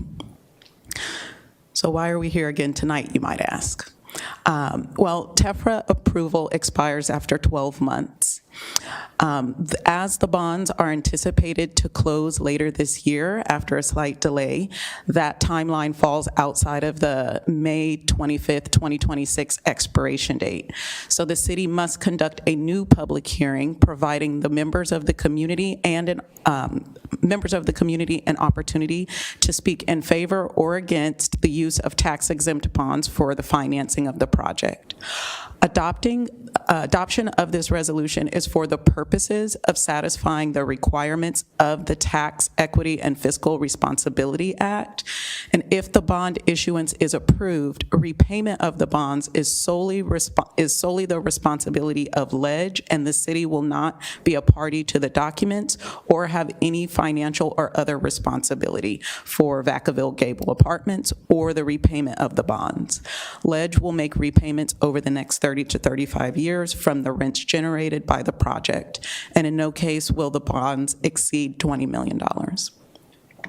So tonight, staff is recommending council hold the public hearing and approve the resolution for issuance of the bonds. The council could choose not to hold the TEFRA hearing or adopt the resolution. However, this is not recommended as it is required for Vacaville Gables Preservation LP or LEDGE to meet the tax credit financing requirements to access funds needed to make the property improvements at Vacaville Gables Apartments. And with that, I'm happy to answer any questions or take any comments. Yeah, thank you. Vice Mayor Silva? Thank you. Quick question in general. When the bonds are issued, what stipulates that they actually are putting in some equivalent amount or proportional amount of investment to that property. So like if it's 20 million, are they putting $20 million back into the property? Yeah, so it would be the responsibility of the bond issuer or the agency issuing the bond and providing the financing. They would be the ones that are like making sure that the improvements and the rehab that was approved is taking place. In addition, the city does have liens and affordability agreements on the property that continue to be in place. And so the city can serve as a backup to ensuring that the rehabs that were approved are actually being conducted and are being finished with those bond proceeds. But ultimately, it's the responsibility of the bond issuer and the entity financing that rehab. And then just for the sake of time, just a quick comment that in the past, your department has been very good and much appreciated in working with property owners, whoever that might be at different times, and the tenants in any events where their rents in themselves are disproportionately increased, which displaces those individuals, from those units. So I just want to hopefully, but my point is that having those deed restrictions allow the city to advocate on behalf of those tenants. That's correct. So the city will maintain affordability restrictions and an affordability agreement upon the property. In addition, with this rehab, the property was awarded 24 project-based vouchers from the Vacaville Housing Authority that will be implemented once the rehab is completed. And so the project and management will be working closely with my department and the Vacaville Housing Authority to not only ensure that the residents there are not displaced throughout the rehab, but that they remain eligible for those units. Thank you. Councilmember Waddle. Thanks, that was just about my question. So there would not be a situation where improving the apartments, the pictures looked wonderful, they need to be improved, would result in rents that would put people out. So you're saying that would not happen? That is correct. The project is 100% affordable even throughout the rehab. I'm going to open up this hearing to the public. Seeing none, I'll bring it back to the council. Not seeing any lights. Do I? Motion to approve. We have a motion. Second. We have a motion. Wiley seconds it. All in favor? Aye. Opposed? All right. Thank you very much. Appreciate it. We'll move on to 11B. 11B is a resolution to reaffirm the Vanden Gate mitigated negative declaration for the First Amendment to the Development Agreement for Vanden Gate subdivision located east of Vanden Road and south of Joyce Drive, and an ordinance to adopt the First Amendment of the Development Agreement between the City of Vacaville and Vanden Cove LLC regarding the development of the aforementioned property. And Albert Eno, Senior Planner, is here to do the presentation today. Good evening, Council. This item before you tonight is the Vanden Gate Development Agreement Amendment. Specifically, this is a request to amend the Vanden Gate Development Agreement to remove the community benefit contribution fee requirement. It involves an environmental assessment and a development agreement amendment. Those are the two entitlements. The figure on the right-hand side of the screen shows the location of Vanden Gate subdivision located east of Vanden Road and south of Alamo Drive. What we're talking about is in the southeast corner of the city of Vacaville. It's within our city limits, and the area of the project site will describe the characteristics of what that project looks like and the relevance of this amendment. But for some background, this all started in September 2004 when LAFCO approved the annexation of this particular project, and the development of the project, which included the development agreement, was approved by City Council in September of 2018. As part of that development agreement, there was a requirement to pay a community benefit contribution that went towards the funding of the fire station, as well as some other components that it could be used for. Progress was made with that project when the Director of Community and Economic Development approved the house plans for that subdivision in January 2020. But then the property owner later came back with a modification to that tentative map to change the street alignments, and it eventually reduced the lots from 43 to 42 lots. But in June of 2022, City Council provided direction to city staff that in conjunction with the adoption of the development impact fees from 2022, that as part of that action, City Council directed staff to suspend collection of the community benefit contribution fee. And so as part of that, we went through the implementation process of conducting a variety of different administrative amendments to existing development agreements. However, what we found was that there were a number of different development agreements that were out there that could not utilize the administrative process, this being one of those projects that did need to come back to City Council. And so that's part of the reason why we're here tonight. Progress with the development of the project continued when City Council approved the final map, and that has been recorded. And so if you go to the assessor's map, you'll see the recordation of those lots currently now. And so we took this development agreement amendment before the Planning Commission. We have a summary of what their review was that we'll share in the presentation later on. But for now, we're going to be talking about those two entitlement processes. As part of any kind of project, we have to conduct environmental assessment, and of course, there being a development agreement amendment. The overall project site is 9.36 acres. There's 42 lots. The developer is proposing is going to be building single-family residential units. Vehicle access associated with the subdivision, which we'll show in some maps coming up, is going to be on Joyce Drive and Van Road. The DA, as it was originally approved in 2018, has a term of 10 years that would end in October of 2028. That DA does specify a requirement to pay a community benefit contribution, and $2018, that's $83.70 per single-family unit that would be paid with building permits. The amendment is necessary really to comply with the original direction that came from City Council in June of 2022. All other terms remain unchanged in that development agreement. Some more information about the project site. The general plan identifies this as residential low density. The zoning is consistent with that general plan designation. What you're looking at are minimum 6,000 square foot lots within that subdivision that looks a little something like this. That access along Joyce Drive to the north. And then I had mentioned that there would be access to Vanden Road, but that's going to be being provided with the adjoining development called Vanden Cove. So you've got 42 units within Vanden Gate and then 114 units to the south in Vanden Cove. All of them, as approved, would produce single-family detached residential units that would be all market rate for sale. So our review is to make sure that we're complying and we're being consistent with a variety of different regulatory documents. The ones that are pertinent to here are City Council's direction from 2022, as well as the Vacaville Municipal Code. This particular amendment would comply with City Council's direction. When we look at the municipal code, it would meet the findings that are required by that. I mentioned environmental analysis is required for any type of project, and so we looked at the California Environmental Quality Act and found that it would be appropriate to reaffirm that previous environmental assessment, that no new document would be required as part of this amendment, and the project meets those findings within the municipal code. We did take this to the Planning Commission on May 19th. They did vote 7-0 to make a recommendation for the approval, but they directed staff to provide some additional information for City Council related to whether or not we were leaving any money on the table.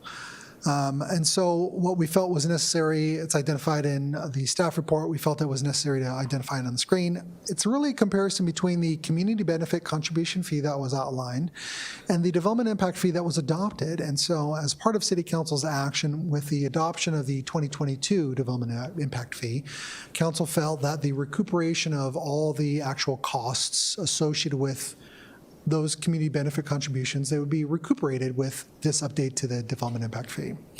And so the table is intended to show you what that looks like with the pre-2022 diff, and then with the adoption, you'll see that increase of around $356,000. That's when we adopted the 2022 diff, that's how much more would be collected by that new diff. And so if you compare that to what we were going to collect from the 2018 CBC fee with the increase that occurred since 2018, that amount really, you're looking at only $98,000 that's being left on the table with that CBC removal.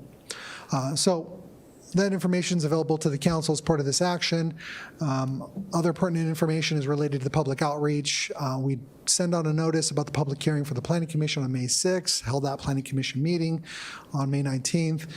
On June 10th, we sent out a notice for this hearing that we're having tonight, and of course, welcome to hear any comments that the public might have concerning this item. Up until this date, we haven't really heard any major concerns from the public.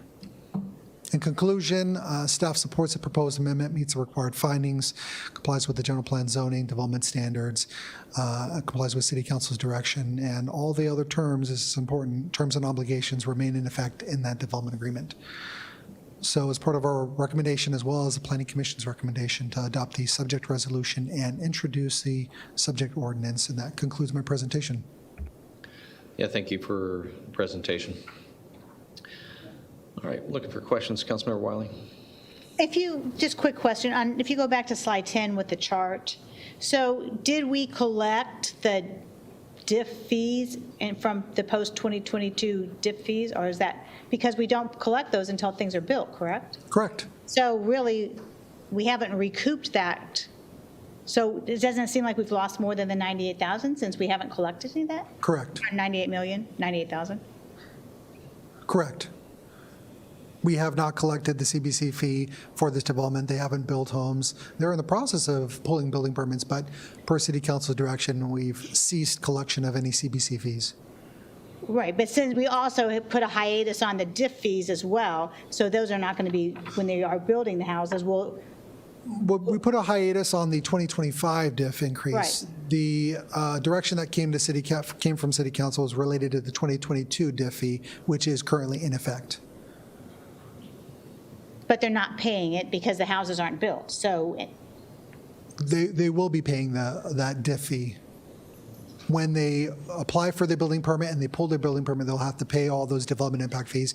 So as they're building every single family home, they will be paying for those fees. Okay, so even though it was from 2022, which has changed, because they haven't done it yet, that was the agreement in place. So when the house is built, they will pay that. Correct. Okay, thank you for clearing that up. I'm going to go ahead and open up this to the public, as this is a public hearing, for any comments. Seeing none, I will bring it back to the council. Thank you for putting this information together. I think the CBC is part of our past, and I appreciate the staff report explaining this. So with that, I'm looking for a motion. Motion. So Councilmember Ritchie motioned, and I think I heard a second from, well, it was a fight for who's approving it. So go ahead. I don't mind. So a second from Councilmember Freemel. With that, all in favor? Aye. Opposed? Thank you very much. We'll go ahead and move on to item C. This item is a resolution to adopt the 2025 Urban Water Management Plan and Water Shortage Contingency Plan. And Engineer Matthew Freeze is here with his team to present the item.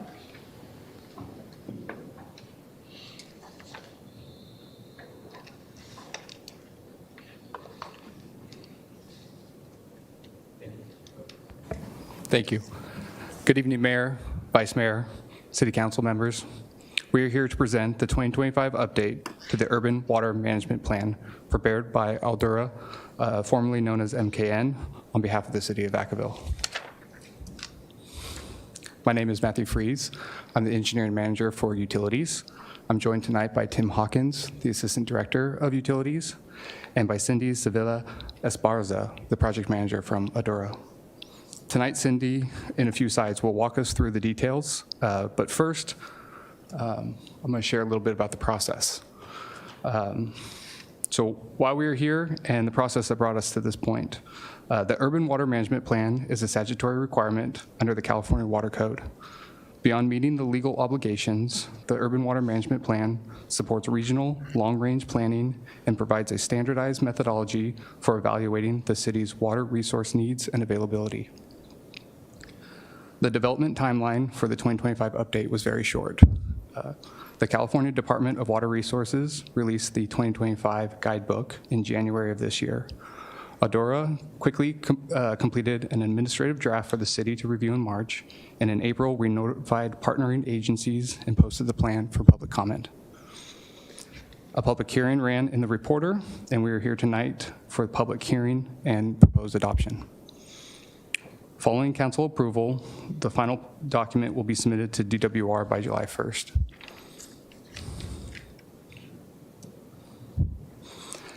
Part of the process, we coordinated with and notified surrounding agencies. These are those that are listed on the board here. This coordination ensures that our planning is aligned with the broader regional water picture here in Solano County. Now let me give you a little high-level picture of Vacaville's water system, which is the foundation for this report. The city draws water from two primary source types. The first is imported surface water through 3 entitlements: the Solano Project, the State Water Project, and Settlement Water, which is a subset of the State Water Project. The second is from our groundwater from our wells. We operate 11 reservoirs for storage, and they have a combined capacity of 22 million gallons. Water is treated at 2 surface water treatment plants: the Diatomaceous Earth Water Treatment Plant and the North Bay Regional Water Treatment Plant. Our distribution network spans over 340 miles of transmission and distribution pipelines serving the community. This is a robust, multi-source system, and that diversity is an important asset as we look ahead to future demands and potential drought conditions. Now I'm going to pass the presentation to Cindy to cover some of the details of this update. Thank you, Matt. The Urban Water Management Plan seeks to evaluate the city's future supplies and demands, but it does also take a look at its supplies and demands ending in the year 2025, given the name of the plan. So as you can see here on this slide, this summarizes the demands for the city of Vacaville for the year 2025. As you can see here, single-family and multifamily users comprise the majority of the city's demands, followed by landscaping and then commercial and industrial users. In the year 2025, the city's total water usage was 17,323 acre feet. As I mentioned, part of determining the analysis for this plan was to calculate the total water demands, which first started by projecting the city's population projections. We did this by starting with the city's 2025 population that's addressed in the city's annual comprehensive financial report of 100,320 people.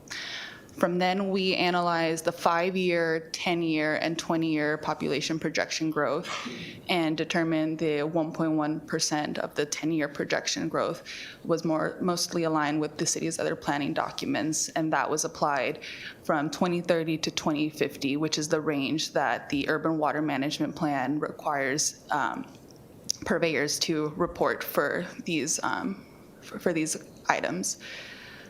Following that, as you can see here, the projected 2050 population is just under 132,000 people. Once we identified the population growth, we were able to calculate our water demands by applying the city's 2025 gallons per capita per day, which is essentially the average amount of water a person uses per day. This for the city in 2025 was 153 gallons per capita per day.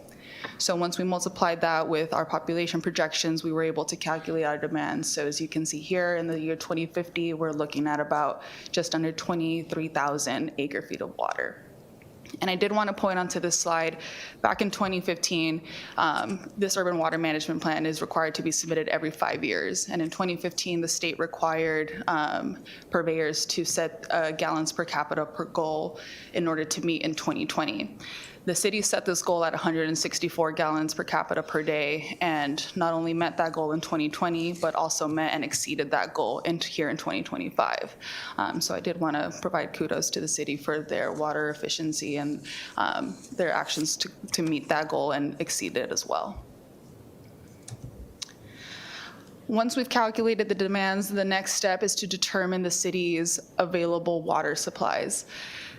And this, as you can see here, is summarized into 2 categories: projected supply volume as well as total availability in the supplies.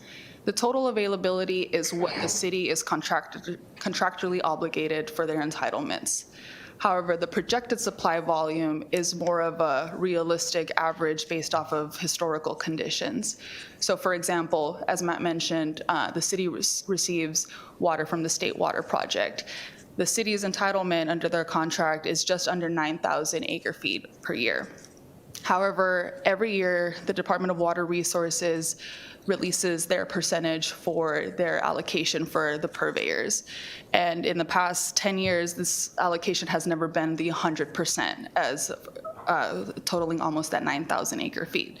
So we looked at the historical allocations that the state has provided, and we used that to come up with our more realistic supply availabilities. And as you can see here, we have these totaled from 2030 up until 2050 for all of the city's water supplies. And we did want to note that this does not include any reductions as of right now with the Bay Delta plan. That plan is set to be finalized by the State Water Resources Control Board at the end of this year. And so for the purposes of this plan and the submission by July 1st to meet DWR's deadline, we've included those notes to the state so they're well aware of those future results that may come into play. Following the analysis for the supplies and the demands, the next natural step is to determine if the city has adequate supplies to meet these demands. As part of the Urban Water Management Plan Guidebook, the city is not only required to assess this for normal years, but also to assess this for multiple consecutive dry years. So the way we determined these multiple consecutive dry years was by looking at 15 years of historical data, rainfall data to be specific. Once we identified these years, we took a look at the city's available supplies during these years in order to determine any patterns any increases or decreases of available supplies during those consecutive 5 years. And as you can see here in the table, based off of those historical available supplies, in that first dry year, there is a decrease from your normal average conditions. And then the following years, those supplies returned back to those average conditions. All of which, as you can see here, there is still adequate supplies from 2030 to 2050, even with that reduction that was noticed historically for that first dry year. So currently with these patterns and with these items that we use to analyze, the city is projected to have sufficient supplies to meet their demands up until 2050. Part of the Urban Water Management Plan also includes the Water Shortage Contingency Plan, which was a new requirement in the 2020 plan, and that carried over into this 2025 update as well. This came about after the projected 2012 to 2016 long drought that most of the state required. And so as part of that, the state required agencies to put together these 6 shortage levels in which the city could identify the percent shortage range. And so as you can see here, these shortage response actions range anywhere from conservation methods and outreach and education to more stringent landscape irrigation restrictions and even potential water use allocations. These are the levels that were enacted as part of the city's 2020 water shortage contingency plan and have remained the same for the 2025 water shortage contingency plan. And in addition to this update in the 2020 plan, one of the new updates was the city being required to conduct an annual water and supply assessment due by July 1st every year, which the city has been conducting. So this is the new requirement that carried over into the 2025. You can go to the next slide, please. And following with the water shortage contingency plan as well, the city was required to identify these demand reduction actions. And as you can see, these actions are correlated to the corresponding shortage levels from that 1 through 6 that we saw previously on the slide. Obviously at stages 1 and 2, you have some, expanding public information and offering water use service surveys, and toward the more stringent levels, 4 through 6, you start seeing more landscape and vehicle washing restrictions and other items like that in order to have civilians be more efficient with water. And so, as I mentioned earlier, with the city's goals to meet that gallons per capita per day, these demand reduction actions have seemed to be effective for the city over the last 5 years.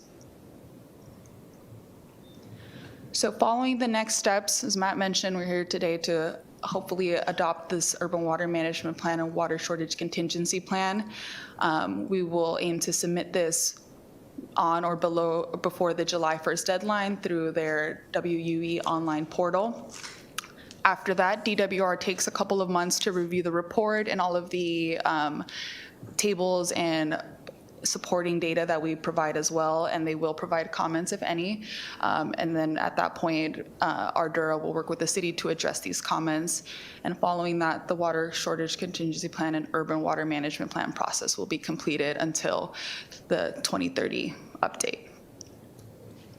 So at this time, we'd like to open it up for any questions or comments. We appreciate your time here tonight, and I appreciate the city's utilities department for their efforts in this plan. It's a very data-driven report, and so not just Matt, but his entire team have been very great with providing us the data we need to help prepare this. So thank you all. Yeah, thank you for the presentation. Looking for questions. I see Councilmember Chapman. Thank you. Thank you for the report. Slide 11. That's it. Okay, yes. Much of this requires the assistance of the residents, property owners in the city. How are we communicating out this message? How are we communicating the shortage? And I know everyone is not watching this council meeting this evening. However, pools, your landscaping prohibit certain types of landscape. How do we go about that? Matt, feel free to correct me if I'm wrong, but I believe the city's primary source of communication is through mailing slots in water bills. I'm assuming the city website will have some of these items posted as well, but feel free to provide any input on any additional measures that the city takes to. Yes, and we also work with the Solano County Water Agency as part of their outreach efforts as well. So we're as part of that agency to educate the public through social media and things like that. Okay, so it's not only left up to us. But when we use terms like require, how do we mandate to property owners that we want them to assist us in reducing the water usage? So, you know, that's a very demanding word, to require. Yeah, so for shortages, they'd be, declared by council, and, it really comes down to public outreach and our staff working with members of the public during additional water patrols and things of that nature to try, and follow the ordinance that was adopted by council earlier this year. So there's no consequence to the homeowner? There are consequences, as outlined in the previous ordinance that was passed. I have to get that information for you. Okay, and what I'm trying to communicate is the terms that are being used are like mandates. Mm-hmm. And so if you don't do this, then what? My property, I put sod down twice, and after each drought, my property right now looks terrible because of that investment that I don't want to do again because of the water shortage. I still adhere to past asks that were asked of us years back. So, but when you tell me that I have to do this, I have a pool, allow filling of swimming pools only when appropriate cover is in place. I just had my cover removed a few years ago because it had aged out for me. But that's an expense, a huge expense. So I'm just saying, when we use terms like that, you can't force but you can ask.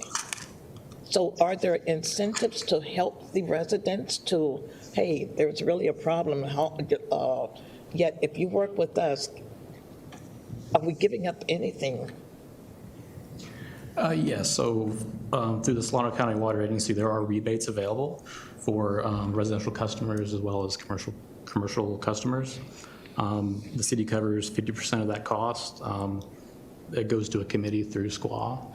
So there are incentives for residents to comply with these requirements.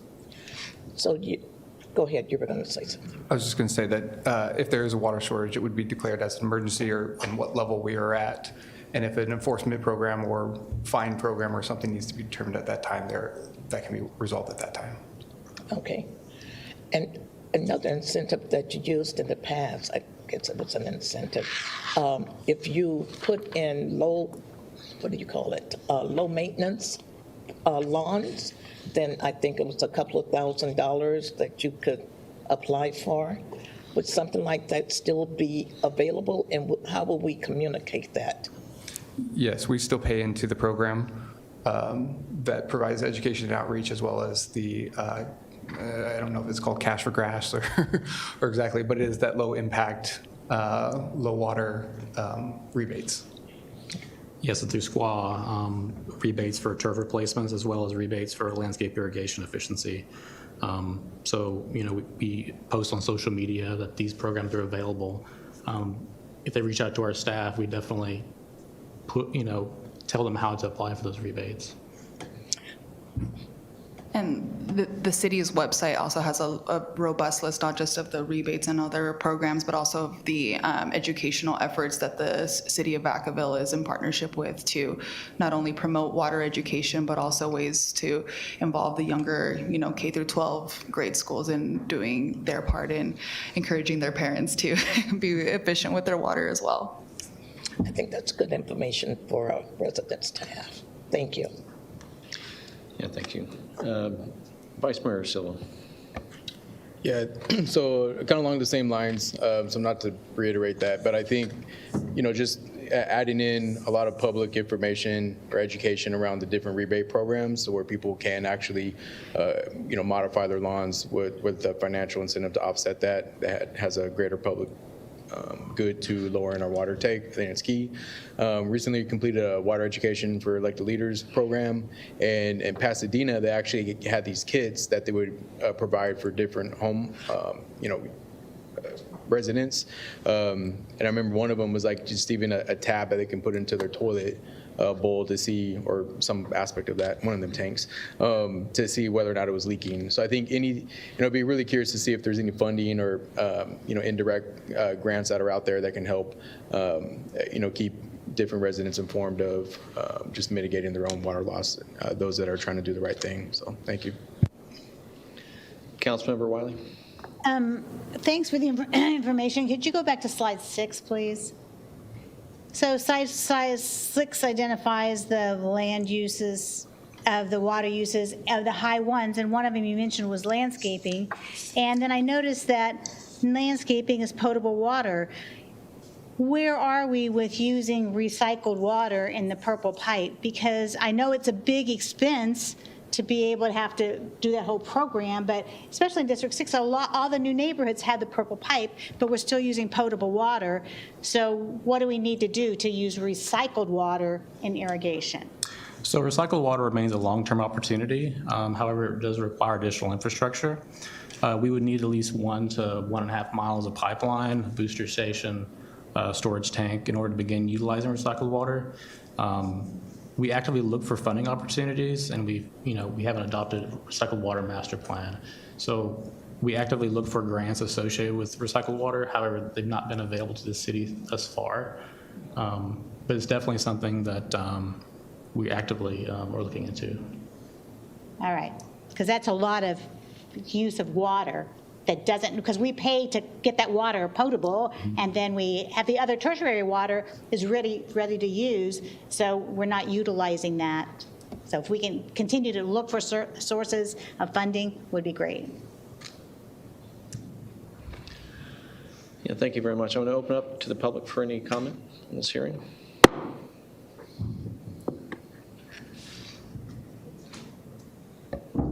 Good evening. And Brandon Sherry did not say my name last time. Just curious, we've had some education on devices that could save water, but more education on pollinators and native plants that easily grow in these thirsty lawns. You know, produce is very expensive now. Education on being able to grow food in yards, and this can be done in a acceptable way that looks pretty and beautiful and can still adhere to standards that we have in our communities of, you know, HOAs and things of that nature, right? But we're talking about severe, you're cutting your water use in half by going down to a vegetable garden in the front or wild flower gardens. So that allows us to have a lot more water in our reserves, right? So that's something that I don't think we're looking at enough. Purple pipe is a long-term solution, but we have no idea how intense our climate can be in the next 5 years even, and how dry it can be in the next several years. So I think we need to really spend more energy and time into looking into how we can educate our public. We had victory gardens in World War II, right? We just had D-Day, right? That was something everybody used to have a garden. We also were healthier when we were working in our garden. If we could spend a little bit of time in educating our public on how we could get them to grow their gardens. I mean, it would be such a community a benefit to our community, and save a lot of water. So something for us to look at. Thank you. Seeing no one else, I'll go ahead and close the public portion of this hearing and bring it back to the council. I want to thank staff for doing this. I realize that most of us have lived in Vacaville and in California through drought years. We all cheer when we see the water at Berryessa come to the top and spill over, but those in the water business understand that you want it to go to the top and not spill over, right? It's like any savings you have is lost. It's an interesting phenomenon, but it's the relationship we have. So we benefit for having the Solana project. Water is amazing for what we have, not only for municipal, but also for ag. But again, this is, just to be clear, this is a requirement by the state. DWR puts together a checklist. This was one of those moments where I'm not against the DWR on everything. I think Solana County Water Agency is frustrated with some of their mandates that we have right now with what we're going to do with the water. At the same time, there are reasonable reasons for why we have to prepare for drought years and to have the measures depending upon what severity. Thankfully, we're not enacting that right now, but what happens is every year, our allotment isn't always 100%. Thank you for bringing that up. I don't know what the date is. I'll ask offline, but when was the last time we got 100%? It's probably zero. They never give you your allotment. Again, this is where this, fighting for our own water rights is important, but at the same time, being responsible with the use. So I'm grateful that our staff has done this. I appreciate it to have this in place. Checks the box. In fact, it's a DWR completeness checklist. So we're accomplishing that. But at the same time, the bigger issue is we're educating the public and we're preparing ourselves. So with that, I just say thank you for doing that. Vice Mayor Sullivan. Yeah, and I'm sorry, just clarifying question. Going back to slide, I believe it's 8, between 8 and 9. So based on this data, the question I was coming up with, like, how are we creating more water, and we're not creating more water as far as saving more water here. It looks like we will be importing. Did I miss that in the presentation and attachment? So I'm just looking at this graph right here. Imported waters, from row 2, and yeah, the other 2 are consistent. So we're looking at, so that implies that, can you please help elaborate why we're seeing an incline of imported water? Yeah, so groundwater is expected to be able to increase as more wells are drilled. The Solana Water Project does increase over the years. And our ability to capture that will be tied to our surface water treatment plants and expansions at those plants. Imported surface water from the State Water Project and the settlement water were kept consistent based on historical trends. So yeah, they're not projected to increase. But the difference between the projected supply that we currently have and the total availability are in part due to what allotment we get, but are also our ability to access that water through either treatment or additional wells. But this is an assumption that we'll be able to access more imported surface water from the Solano project. Yes. And is that tied into the Bay Area Delta plan? That will be determined with the Bay Area. And that is not incorporated in here? No. Right. Okay. And, all right, thank you.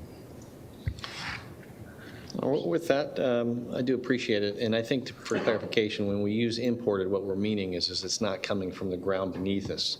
It's not like we're bringing them in on trucks. We have SID. We sell water. Water is exchanged through the different programs, correct? Yes. Yeah. All right, with that, I'm looking for a motion. Second. So we have a motion and a second. All in favor? Aye. Opposed? Thank you very much. We can meet the state's deadline, right?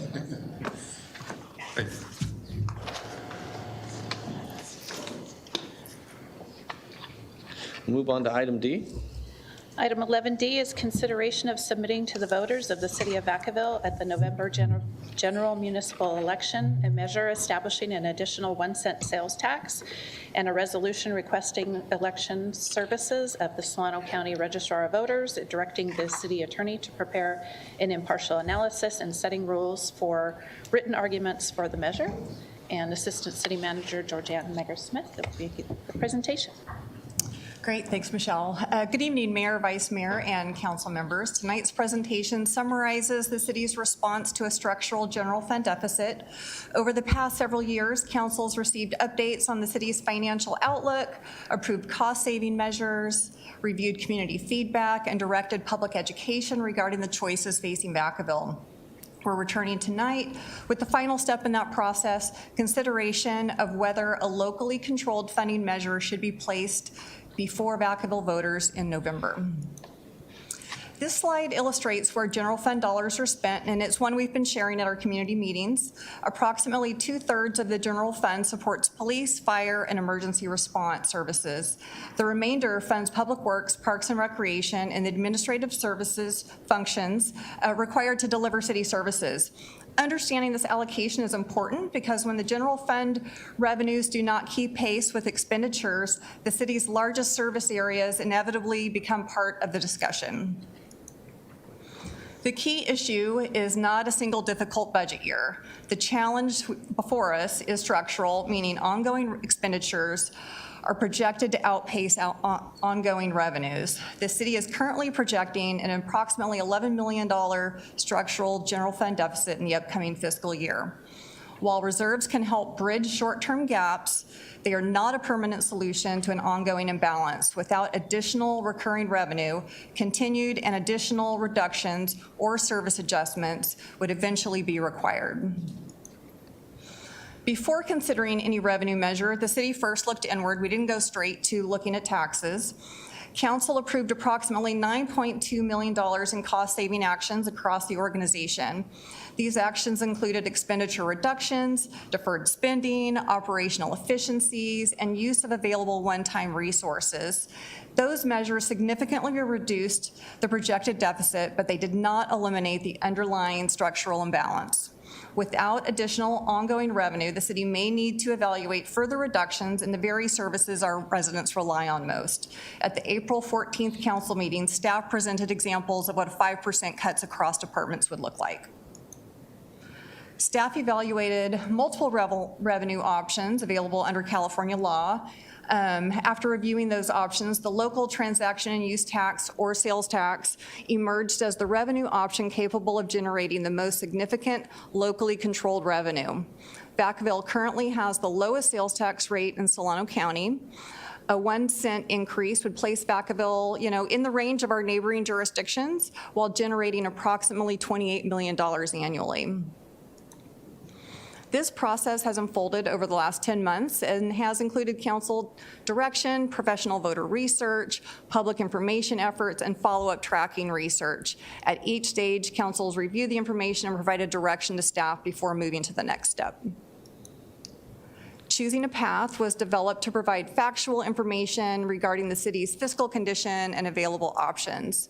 The effort focused on explaining the structural deficit, actions already taken by the city, the services supported by the general fund, and the potential consequences of various policy decisions. The purpose was not to advocate for a particular outcome, but to ensure that residents had access to the same information that council is using to evaluate the issue. The city also used research in the form of statistically valid surveys of likely Vacaville voters to inform the process. The surveys were intended to measure public awareness, community priorities, and voter attitudes regarding city services and fiscal issues.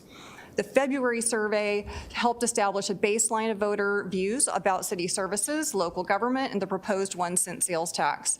The June survey indicated increased awareness of the city's financial challenges and continued positive views regarding quality of life and city services. The measure before council would establish an additional 1-cent transaction and use tax.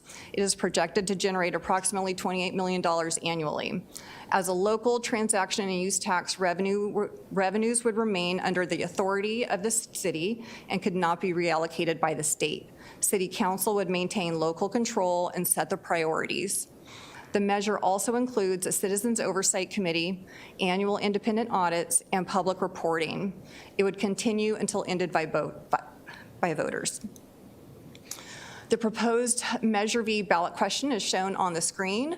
I'll go ahead and read it. Shall the citizens of Vacaville adopt a measure maintaining the city's financial stability and essential services, including 911 emergency response, fire and ambulance protection, crime prevention, parks and recreation, safe public spaces, supporting local businesses, repairing streets, and other general city services by establishing an additional 1-cent sales tax, providing approximately $28 million annually with local control, citizens oversight, annual audits, and public reporting until ended by voters. The legal structure is also clear. Pursuant to Revenue and Taxation Code, the city has the authority to submit a local transaction and use tax measure to voters. Because this is a general tax for general government purposes, the vote threshold is majority approval, or 50% plus 1. The resolution requests consolidation with the November 3rd, 2026 statewide general election, directs the city attorney to prepare an impartial analysis, and sets rules for ballot arguments and rebuttals. If approved by voters, the tax would take effect on April 1st, 2027. Tonight's decision does not determine the outcome of the election. It determines whether voters will have the opportunity to consider the measure in November. Tonight's decision is the culmination of a process that has included fiscal analysis, budget reductions, public outreach, community education, and voter research. Staff has presented the city's financial challenges, the steps already taken to reduce costs, and the potential impacts of a continued structural deficit. We've also shared information with the community and returned with the results of statistically valid voter surveys. The action before council tonight is not whether to impose a tax, rather it is whether to place the proposed measure before Vacaville voters so they can make that decision themselves in the November 2026 election. The recommended actions tonight are administrative and procedural in nature: introduce the ordinance, adopt the resolution calling the election, request consolidation with Solano County Elections Department, direct preparation of the impartial analysis, and establish the required rules and deadlines for the ballot arguments and rebuttals. Last but not least, we're hoping to get council direction tonight on establishing the Citizens Oversight Committee. The Citizens Oversight Committee would apply to Measure V if approved by voters, and also to Measure M either way. The staff is recommending a committee with 5 members, having a variety of backgrounds, including things like finance, accounting, public administration, and business. We would bring back an item to council in August with the details of the application process, along with the purpose and guidelines of the committee. We anticipate that the committee would be appointed in October and then would start in January. If council approves these actions tonight, the measure will appear on the November ballot, and the voters of Vacaville will determine whether the proposed transaction and use tax should be adopted. And with that, I'm open to questions and comments. Yeah, thank you for this, and also for all the work staff has done leading up to this, trying to help us understand the true structural deficit that we're facing. A quick question, as far as a citizen oversight committee, what would be the process? You say there's an application, but what do you foresee that? Because I truly do believe that oversight is necessary. It's absolutely necessary. We don't have the application completely figured out, so after tonight's, based on council's direction tonight, we would go back and kind of formalize that process and bring it back to you in August for adoption and approval. Okay, great. Vice Mayor Silva? Two questions. So one along those lines, I'm very much interested. So what will be the role of the advisory committee?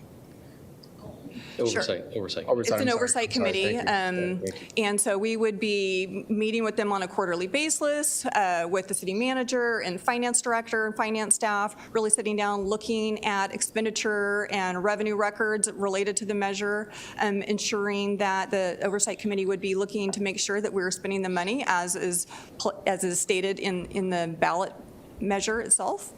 So how is that, so it's a yes or no? And how is that, and so alluded to like my first point, how is that related, how is that not related to an advisory committee? I don't know that I can answer how it's related to advisory committee versus an oversight committee, but also we would be looking for that oversight committee to report back to the council during a public meeting on an annual basis as well on their findings. I don't know if the city attorney might have Yeah, I'm going to direct it to the city attorney. So the difference between an advisory committee and an oversight committee is, an advisory committee is established to explore community input, other factors, provide advice to the council prior to council making a policy decision. What an oversight committee would do, and especially in this circumstance, is council will be making the policy decisions on how to utilize the revenues that are received by this tax measure based on what the measure itself says, which is a general tax, so it can be used for all city services, including those specifically listed in the ballot measure. But in addition to that, council has the adopted reserve policy that you guys adopted earlier this year, which will guide your policy direction to staff on how to utilize funds.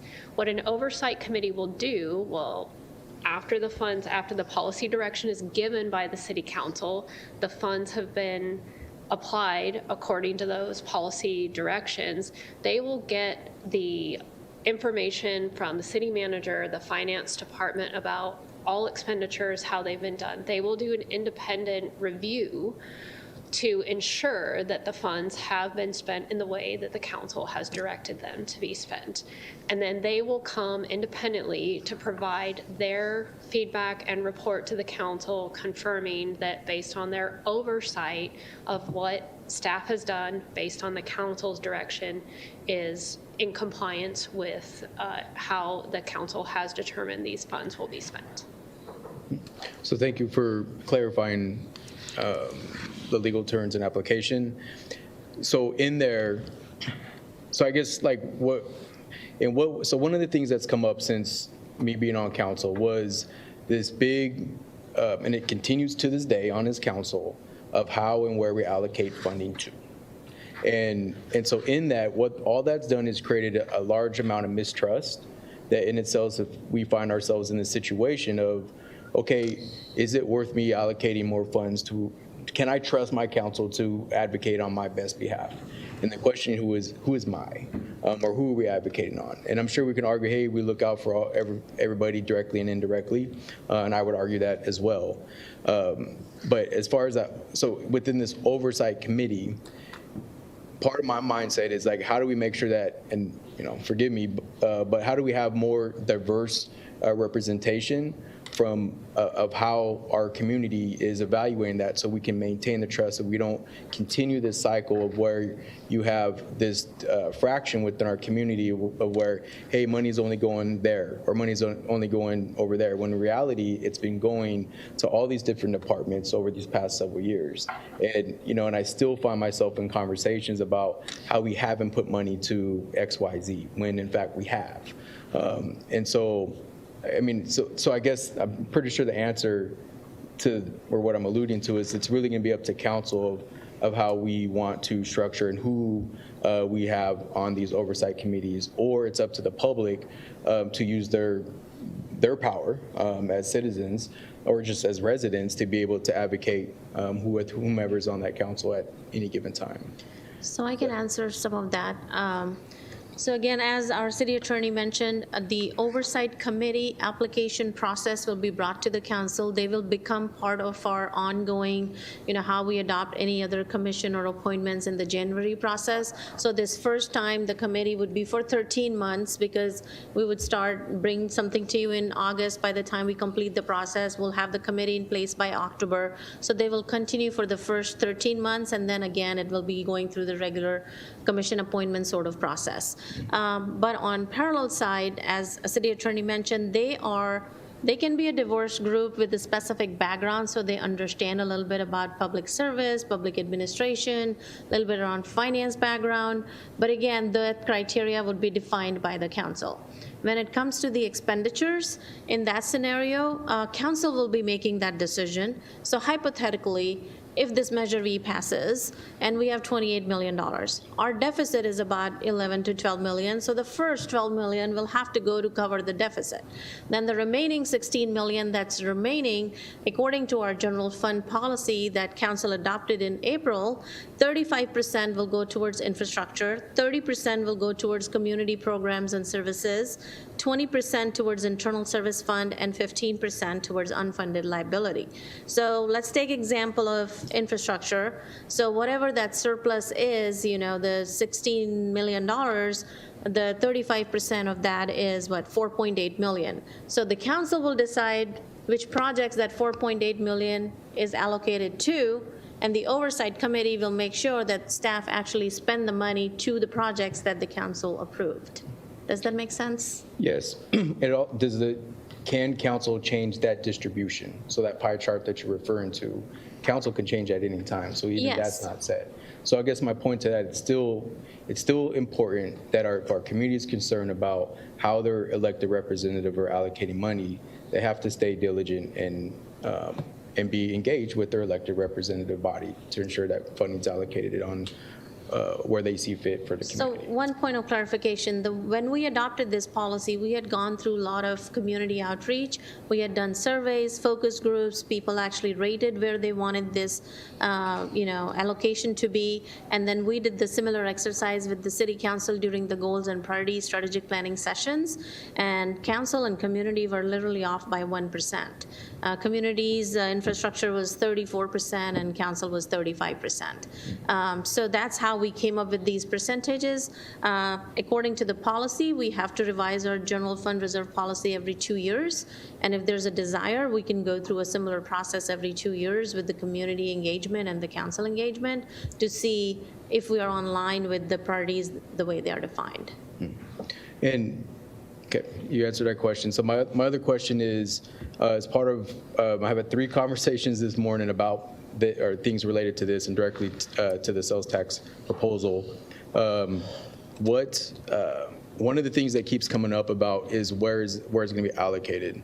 So I guess one recommendation or request is how do we put where these sales tax will not be applied to basic certain essential needs that people will be consuming. Well, so there's two ways. One is the general fund reserve policy with the surplus, how it would be allocated, and the second one is the strategic plan that the council adopted. I apologize. So when people pay a sales tax, there's certain items or categories of items that will not be, there will not be a 1% sales tax on. That's groceries and medical supplies. Right. So what those are, it'd be my advice is to please communicate that. To help me clarify or communicate with the public. We can do that. There's a list through the California Department of Fee and Taxation Administration, so we can share some of that information with the public. Thank you. Councilmember Wiley. Thanks. I also had a question about the Oversight Committee, because you mentioned it would start in January, but then we said if it's passed, it wouldn't kick in until April 27. So why does it need to start in January if it's not even starting in April, and then it takes a while to get the information back for how it's working? Right. Good question. But we would also apply to Measure M. So the Measure M doesn't currently have an oversight committee. So whether Measure V passes or not, it will apply to Measure M. And so we would be starting to meet and talk to the committee about Measure M.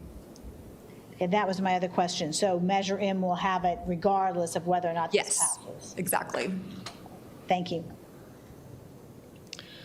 Councilmember Ritchie. Okay, so before I train of thought, quick comment on Vice Mayor Silva. When it comes to visualizing what taxes go for or don't go for, it's what could come on like the KISS method, like keep it simple, stupid. Infographics.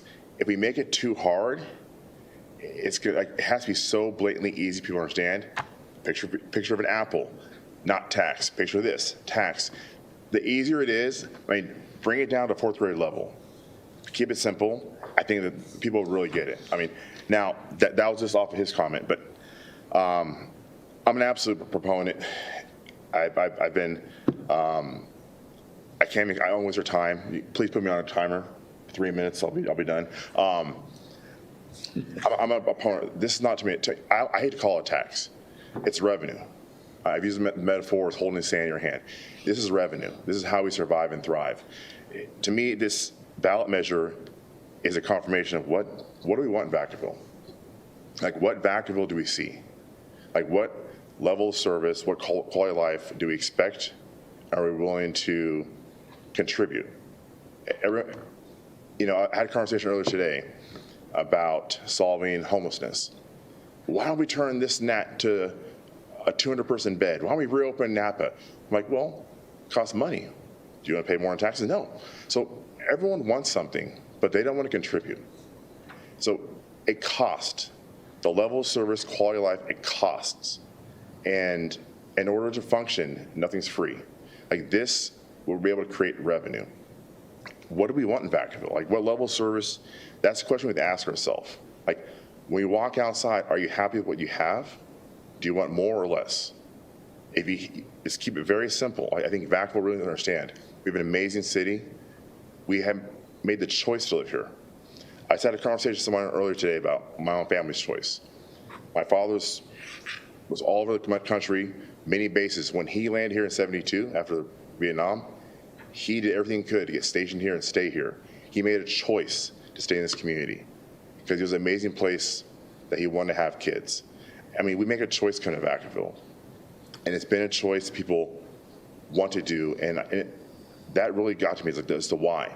It's just when you walk outside, the level of service, quality of life, the safety, the amenities, the parks, the community. But costs keep rising.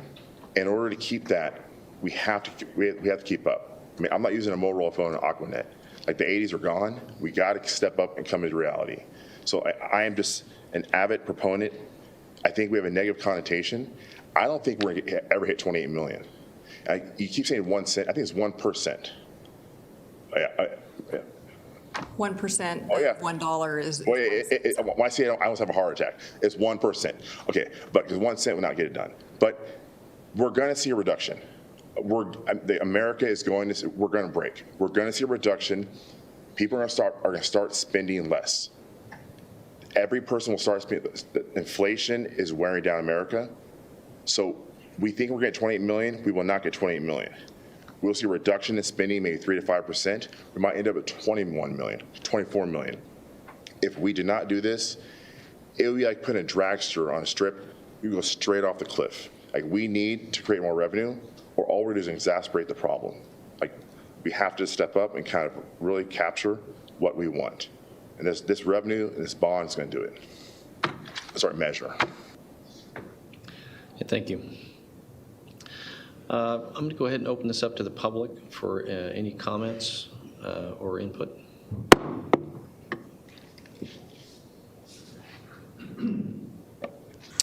Sorry, I keep bending tall people problems. Keep bending down to this thing. I just want to thank you guys. Have spent a lot of time on this, a lot of staff time and hours. So I thank you for that and robust discussions around it.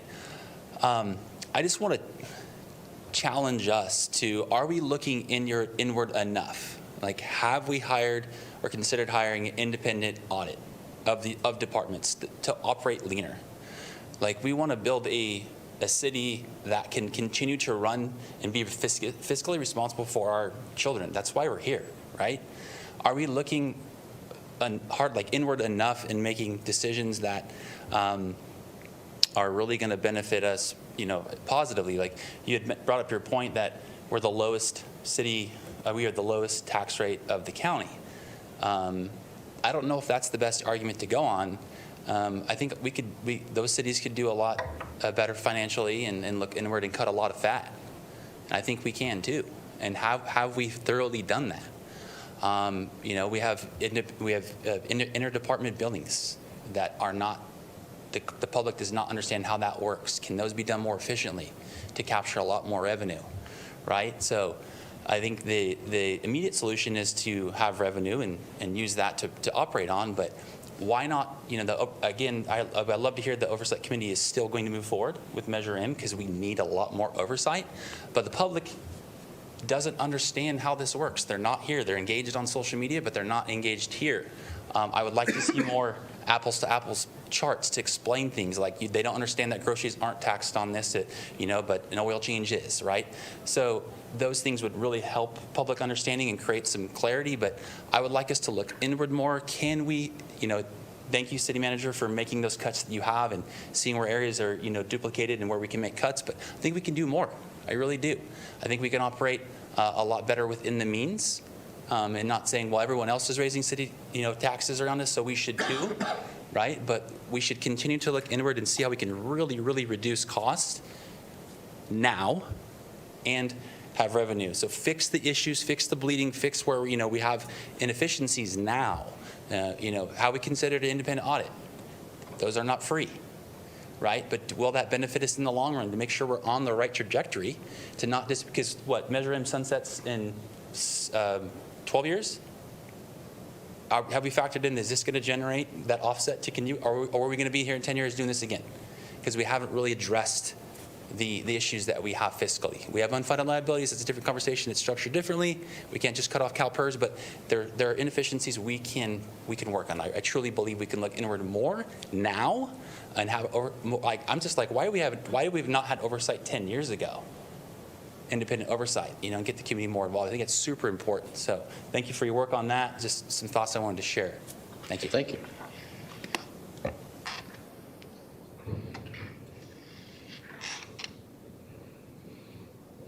Good evening. Good evening. My name is Cass Pageant, longtime Vacaville resident. And I'm just wondering if this Measure V passes, will that be folded into the general fund? And if it is folded into the general fund, I think maybe Measure M is folded in the general fund. I'm not totally sure about that. But if it is folded into the general fund, and given the fact that, our police and our fire get 67% of the general fund, I just don't want to see that inflate the police and the fire, because we have other things that we need to pay for. And I think the residents are pretty happy with what we have with respect to safety in this town. I am definitely happy about it. But I think, I just don't want to see any extra funds going into the upkeep of, all the toys that the police have and things of that nature. If it's needed, obviously, we want that and we want to keep it. But I would like to see that kind of funding, if it is approved by the voter, that kind of money I would like to be spent on parks and other things that are of benefit to the residents as well, not only just fire and police. Thank you. Yeah, thank you. Let me go ahead and close the public portion of this meeting and bring it back to the council. I see a light, but initially I'm going to start with my comments real quickly. I want to thank staff for looking at every possibility and going through the process twofold. One is to understand the public sentiment. Many of us have lived as I did as staff through Measure M. it's an interesting place to be. You see the evolution of our community over time. You see the economy change. We've gone through some difficult years. We have gone through some, and I'm going to use it, some crazy inflation. And we have discussed it as we've been in front of discussions about DIF fees. And if that isn't an eye-opener about what everything is costing, well, this is actually an extension of exactly what we're seeing in our economy and in our communities as a whole. We're not the only ones going through it. Tonight's not the only, I appreciate your comments tonight. This isn't the first night we've talked about budget. It's not the first night, and so I want to understand collectively, we've been addressing this since last year. As a council, we've been looking at our reserve policy, our deficit spending over time, and belt tightening. And 1 year of belt tightening turned into looking at what it's going to look like this next year. And so that was another presentation that came before the public here recently to help inform the public. And I believe that what has been demonstrated is a need for the voters to truly decide. Anyone who, especially, I'm not going to speak for the council, but I'm sure they have their own comments, but anyone who's actually gone through the budget process, which I have when I was chief of police during difficult years, and seen all the cuts, I appreciate things being called toys, with all due respect, though. They're life-saving equipment, but I can appreciate the public having a desire for something. I want parks. Well, I think we want parks and police, and we want public safety, and we want all the things that we call Vacaville, but everything costs money. My position, though, is I believe that the staff has demonstrated the need, that the structural deficit doesn't have an alternative.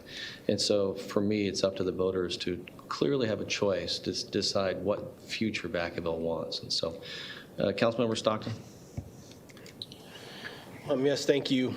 It's a lot to take in. I want to start off by thanking staff. I know that every staff member here, all the directors and department heads, did a deep dive into what was absolutely essential for each of your departments. And I know that that's difficult because you know it's not just dollars, it's people. It's the people that work here for the city that provide the services to people in our community. And I know that's a difficult thing to do. I thought your analysis on, if you're the expert in your department, the analysis that you put into knowing what is absolutely essential and what is not, what a 2.5% cut looks like, and what a 5% cut looks like is a difficult process to go through when you see the people behind the services that we provide. So thank you first and foremost for that, because I know that that's extremely difficult. I also know that there are independent audits that are done. We have one of the most transparent websites when it comes to where our money comes in, where our money goes out, and how council decides to allocate the money, the general fund money that we have. And I will agree with some of my colleagues that brought this up. I think as important as fixing this structural deficit is, and if the voters choose to utilize a tax measure to do it, is making sure that they have representation on this council that is going to be fiscally responsible with the money that may be gathered or that may be collected as a result of a tax measure like this if the community chooses to invest in us. That ultimately is their decision. I think the best way to include the community is allow them this decision. And so I will be supporting this, putting this on the ballot, but I want to be very clear to the community and to everybody, that does not mean that I'm endorsing this tax measure in and of itself. I think that it's more complex than that. I don't think it's simple. And I don't think that our community is unintelligent. I don't think that we need to diminish things to a level that makes it seem like they're children. I think that we have a very competent community. We have people who are doing everything that they can to try to take care of their families, keep their businesses afloat, and maintain the quality of life that they did come here for. And so I think that we need to continue to move forward with honesty. about what these real-life impacts look like depending upon the choice that they make. Good, bad, or indifferent, I think that that our department heads and our city manager, your leadership on this has been outstanding. I think you have painted a picture of what these choices are for our community to be able to make an informed decision, and I think we can continue to do that. One of the things that did not come up today is the tax cap. I think that is something that people need to truly understand. I asked a question earlier, and I appreciate that Councilmember Ritchie went to ABAG to represent us there, because there are other entities that we belong to. Excuse me? Did you have a question? Nothing. Oh, okay. No. I apologize. There are other entities that are looking at raising revenues for their causes. And what one of the things I think our community really needs to understand is, if the investment isn't here in Vacaville and it goes outside of Vacaville, we may not have another opportunity to do something like this. And that's a complex issue to understand, but I think that we can tell that story and that we can count on our community to do what's right for them. I'm ready to respect the decision that they make, regardless of what it is. And I feel like I have a part to play in making sure that they truly understand what the impacts are that were shared by our department heads and by our city manager and staff. So I just want to thank everybody for that, for your input on this.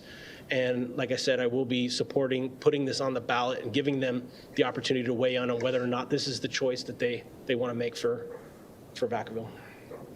Councilmember Freeman. Yeah.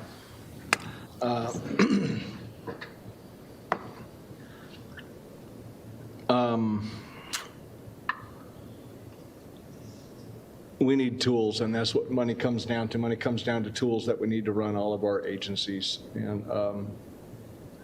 And those tools are, whether that's for our first responders, our police, our fire, those tools save lives of our officers, of our firefighters, and also of our citizens. You know, when you put a call into 911, you know somebody's going to show up quick. So we need to make sure we have the best of the tools that we need to do that. And the same thing in our public utilities, the same thing in our water treatment plants. We need the best tools that we can use. Now, it's already been stated, and we've already been talking about this for the last year. We've been going back and forth and looking at places to cut money, and we've cut a lot of money, and we've also identified, if this were to pass, where that money would be spent and how. You know, and I mean, I am wondering who has the final say on who's the Citizen Oversight Committee, you know, and that's something that, you know, as you said, it was come back to council. And we know sometimes council can be divided on issues, you know, but hopefully there's wisdom that's going to be exercised completely in that. And with that, whenever anybody's ready, I don't have anything else to say. I'm ready to move forward, and I'll motion to approve whenever, if everybody else is done. I'll second. All right, we have a motion and a second. Since this requires a 2/3, I'll take a roll call. Councilmember Ritchie, did you have? Sorry. Go ahead with roll call. Councilmember Stockton? Yes. Councilmember Ritchie? Yes. Councilmember Chapman? Yes. Councilmember Freeman? Yes. Councilmember Wiley? Yes. Vice Mayor Silva? Yes. Mayor Carley? Yes. Well, thank you. This goes to the voters, but there's a lot of work ahead to prepare it. And I do appreciate the conversations about the oversight, and I am glad to see that, because we saw that in Measure M. And the important thing is for the community to trust it. Now it's going to be up to the community to decide what they want for the future. So with that, we'll go ahead and we'll move on to, finally, I think we're going to get to business. So item 12A. Yes, this is a resolution adopting the strategic plan for fiscal years 2027 through 2029, and Program Manager Rika Goodry is here to make the presentation. Well, good evening, Mayor, Vice Mayor, and members of the City Council. All right, I'm just going to give a little bit of a background. Let me just start my presentation real quick. All right, so the strategic plan serves as the city's long-term roadmap. It guides decision-making, establishes priorities. It also informs resource allocations, and it aligns organizational actions and community needs and council direction. So in June 2025, council directed staff to develop a new 3-year strategic plan. It was initiated because the current plan conducts at the end of this month. So the goal was to create an updated roadmap that reflects evolving community priorities, organizational needs, and future opportunities. So a little over 2 months ago, on April 14th this year, council adopted the draft strategic plan.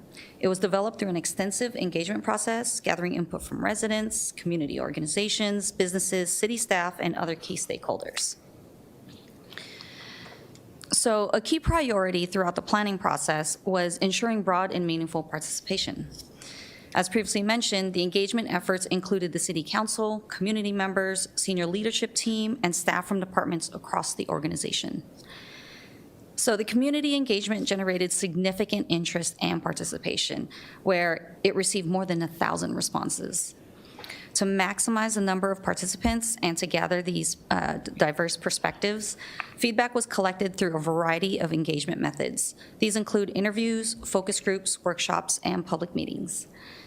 All of the feedback that was collected throughout the process was carefully reviewed and analyzed. Now, let's shift our focus to implementation. So following the development of the strategic plan, the departments worked collaboratively to identify actions necessary to achieve each objective. This included identifying project start dates, estimated completion timelines, projects and support leads, and other departments to support the collaboration. We came up with 37 objectives and 177 strategies. Staff further assessed the operational and financial impacts associated with implementing the strategic plan. Preliminary budget considerations were identified as part of the implementation planning process. This structure strengthens accountability, it enhances transparency, and it also helps ensure that resources are aligned with the outcomes. So to support a successful implementation, staff will utilize the ClearPoint Strategy software to centralize the strategic planning efforts and performance management. The system itself is built to allow the tracking of initiatives, milestones, budgets, performance measures, and project status updates. Further, it establishes clear ownership by improving visibility, governance, collaboration, and organizational accountability. Lastly, a key feature of the system is that it's public transparency portal. It provides community members with access to the progress of each of the objectives. For example, how initiatives are advancing, how resources are being utilized, and overall, it demonstrates the city's commitment to accountability and transparency. So with that, staff recommends that the City Council adopt the strategic plan for fiscal years 2027 through 2029 and approve the accompanying resolution by simple motion. Yeah, thank you for the presentation and for all of staff's hard work to get us here. It's been one of those opportunities to include the public, but also to hear from the council to set the direction for the next several years. And I want to also thank our city manager for helping to finalize and guide this, but it takes an entire team, so I know that you'll give the credit where credit is due, but on behalf of, I'm going to speak not just for me, but on behalf of the council, I just want to say thank you. Appreciate it. I'm going to open up this to the public for any additional comment, knowing that there's only one person here. Okay, there you go. All right, thank you. All right, I'll bring it back, and again, with that, I'm going to ask Vice Mayor Silva. Yeah, so 3 items focused under economic development. And so on ED 2.9, identify neighborhood revitalization strategy areas. So what I'm focused on there is identify. I think we want, so one, can we please define the NRSA? When we talk about identify, like what's the scope of that? And is the goal just to say, oh, there it is? What's the then what?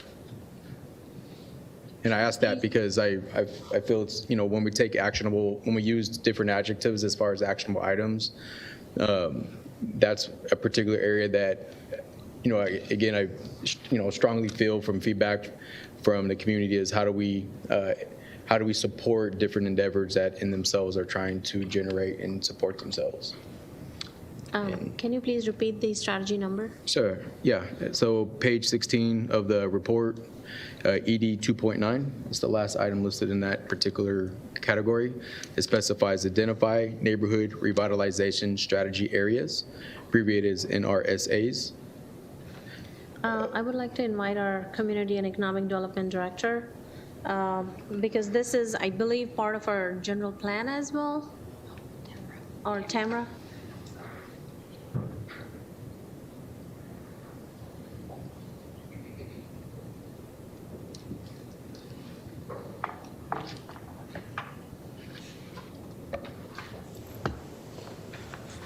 Good evening, council members. That's my priority item. The strategic revitalization areas are a term used by the Department of Housing and Urban Development. It's an area that can be identified where community development block grant funding can be targeted for economic development activities with reduced restrictions on how that funding can be used. The plan is to work off of the work that was already done in the Markham-Callan strategic plan to then identify that as a priority area to invest those funds in sometime in the future. So my question is, why does it say identify but nothing else other than identify? That is a great question. We can work at being a little bit more specific in that area, identifying those strategies. That is just trying to be a little bit general and not necessarily restrict what areas in the future might be strategic revitalization areas, but there is a plan for at least one area that has already had some work done to help identify. So what I would suggest for council to consider is to add in, so identify and pursue appropriate implementation strategies for the NRSAs. So can I add something to that? Please. So there was a reason we kept it at very high level, because this is at a strategy level. Once the staff starts working on it, there will be action items under each of these. So the software that Rika mentioned, each high-level strategy will have action items where we can then break it down into identify, procure, whatever we want to do with those strategies, because what really happens is when you get very specific, then sometimes the lower action items don't match up with the higher level strategy. So that's the reason the way it was done. But if there's a strong desire from the council to repurpose or reword it, we're open to that. For just to clarify where I'm at on like these type of items, like we say, I don't know how many times throughout my life I hear, hey, we identify the problem, or hey, here's the solution, but where's the action orientation behind that? And it doesn't mean that we necessarily will be able to achieve this, because there's multiple variables that would prevent that. But having it, otherwise, what's the point of going into this level of detail on these documents if we're not putting the verbiage on there to commit ourselves towards at least exploring implementable action items beyond identifying. So what is it that you're recommending? Identify and pursue or implement. Identify and implement neighborhood revitalization. Identify neighborhood revitalization strategy areas and implement programs and or policies as appropriate. Okay, thanks. ED 3.7. Thank you, Tamara. Well, actually, number one is just more of a comment. Thank you for adding this in. I think beyond this, one of the biggest, personal gripes that I've had is how, and it came up in a comment earlier, what are we doing to prioritize our own local businesses or regional businesses? In this case, for 3.7, it's referring to agritourism, so that's not within the city per se.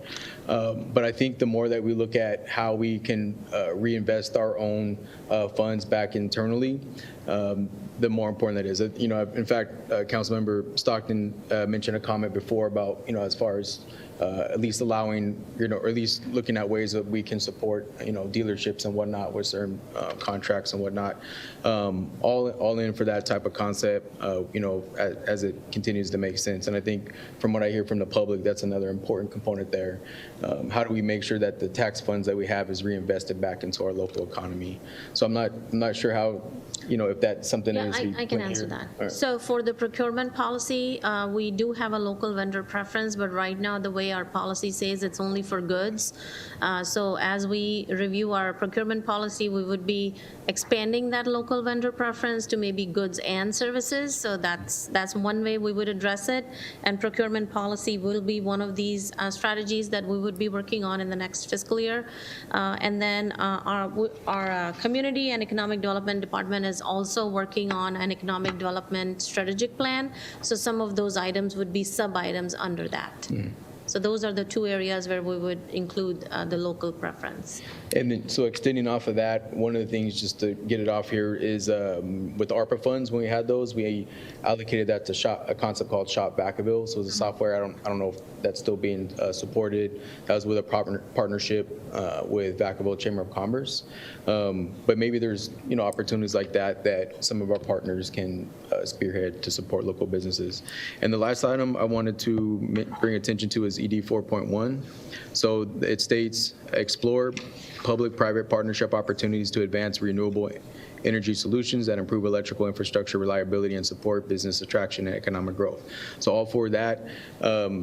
Was there any, so some of the feedback I provided around this, and it's come up in different council discussions through the years, is moving towards, or at least exploring the opportunity for us to become more energy independent, whatever that may look like at whatever capacity. Is that something that was discussed, or that can be added as maybe potentially a third item here? So that would be part of this energy resilience effort. We kind of kept it vague on purpose because we don't know which direction we're going to go in.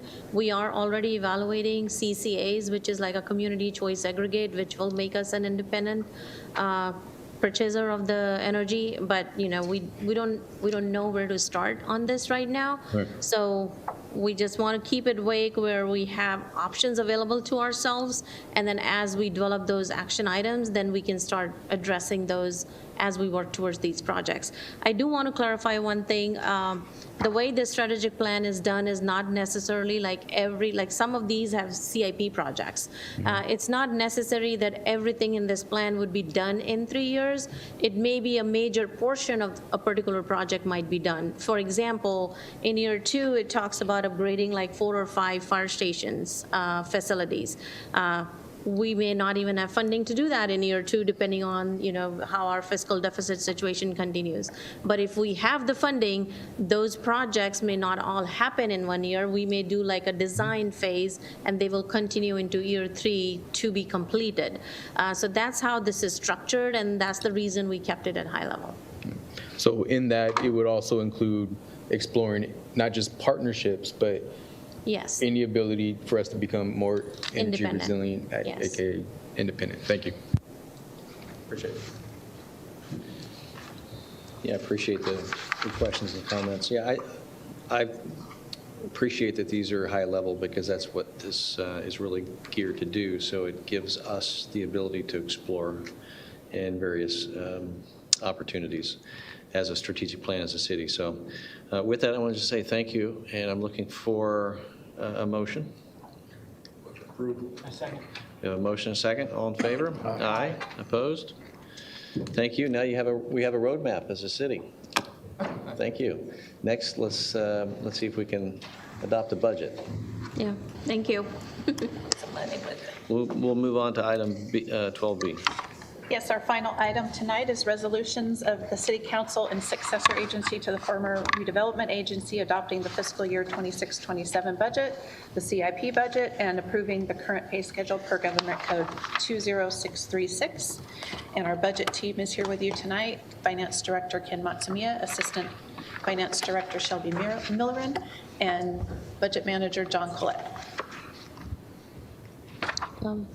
I will start the presentation, but before I do the presentation, again, I want to acknowledge all of the staff members, the department directors. There's, I would say at least 100 people were involved in this whole process throughout the city. And I don't know if Leslie is here, but I do want to acknowledge Leslie Hoover, who was our assistant finance director, has now moved to PD as the budget manager.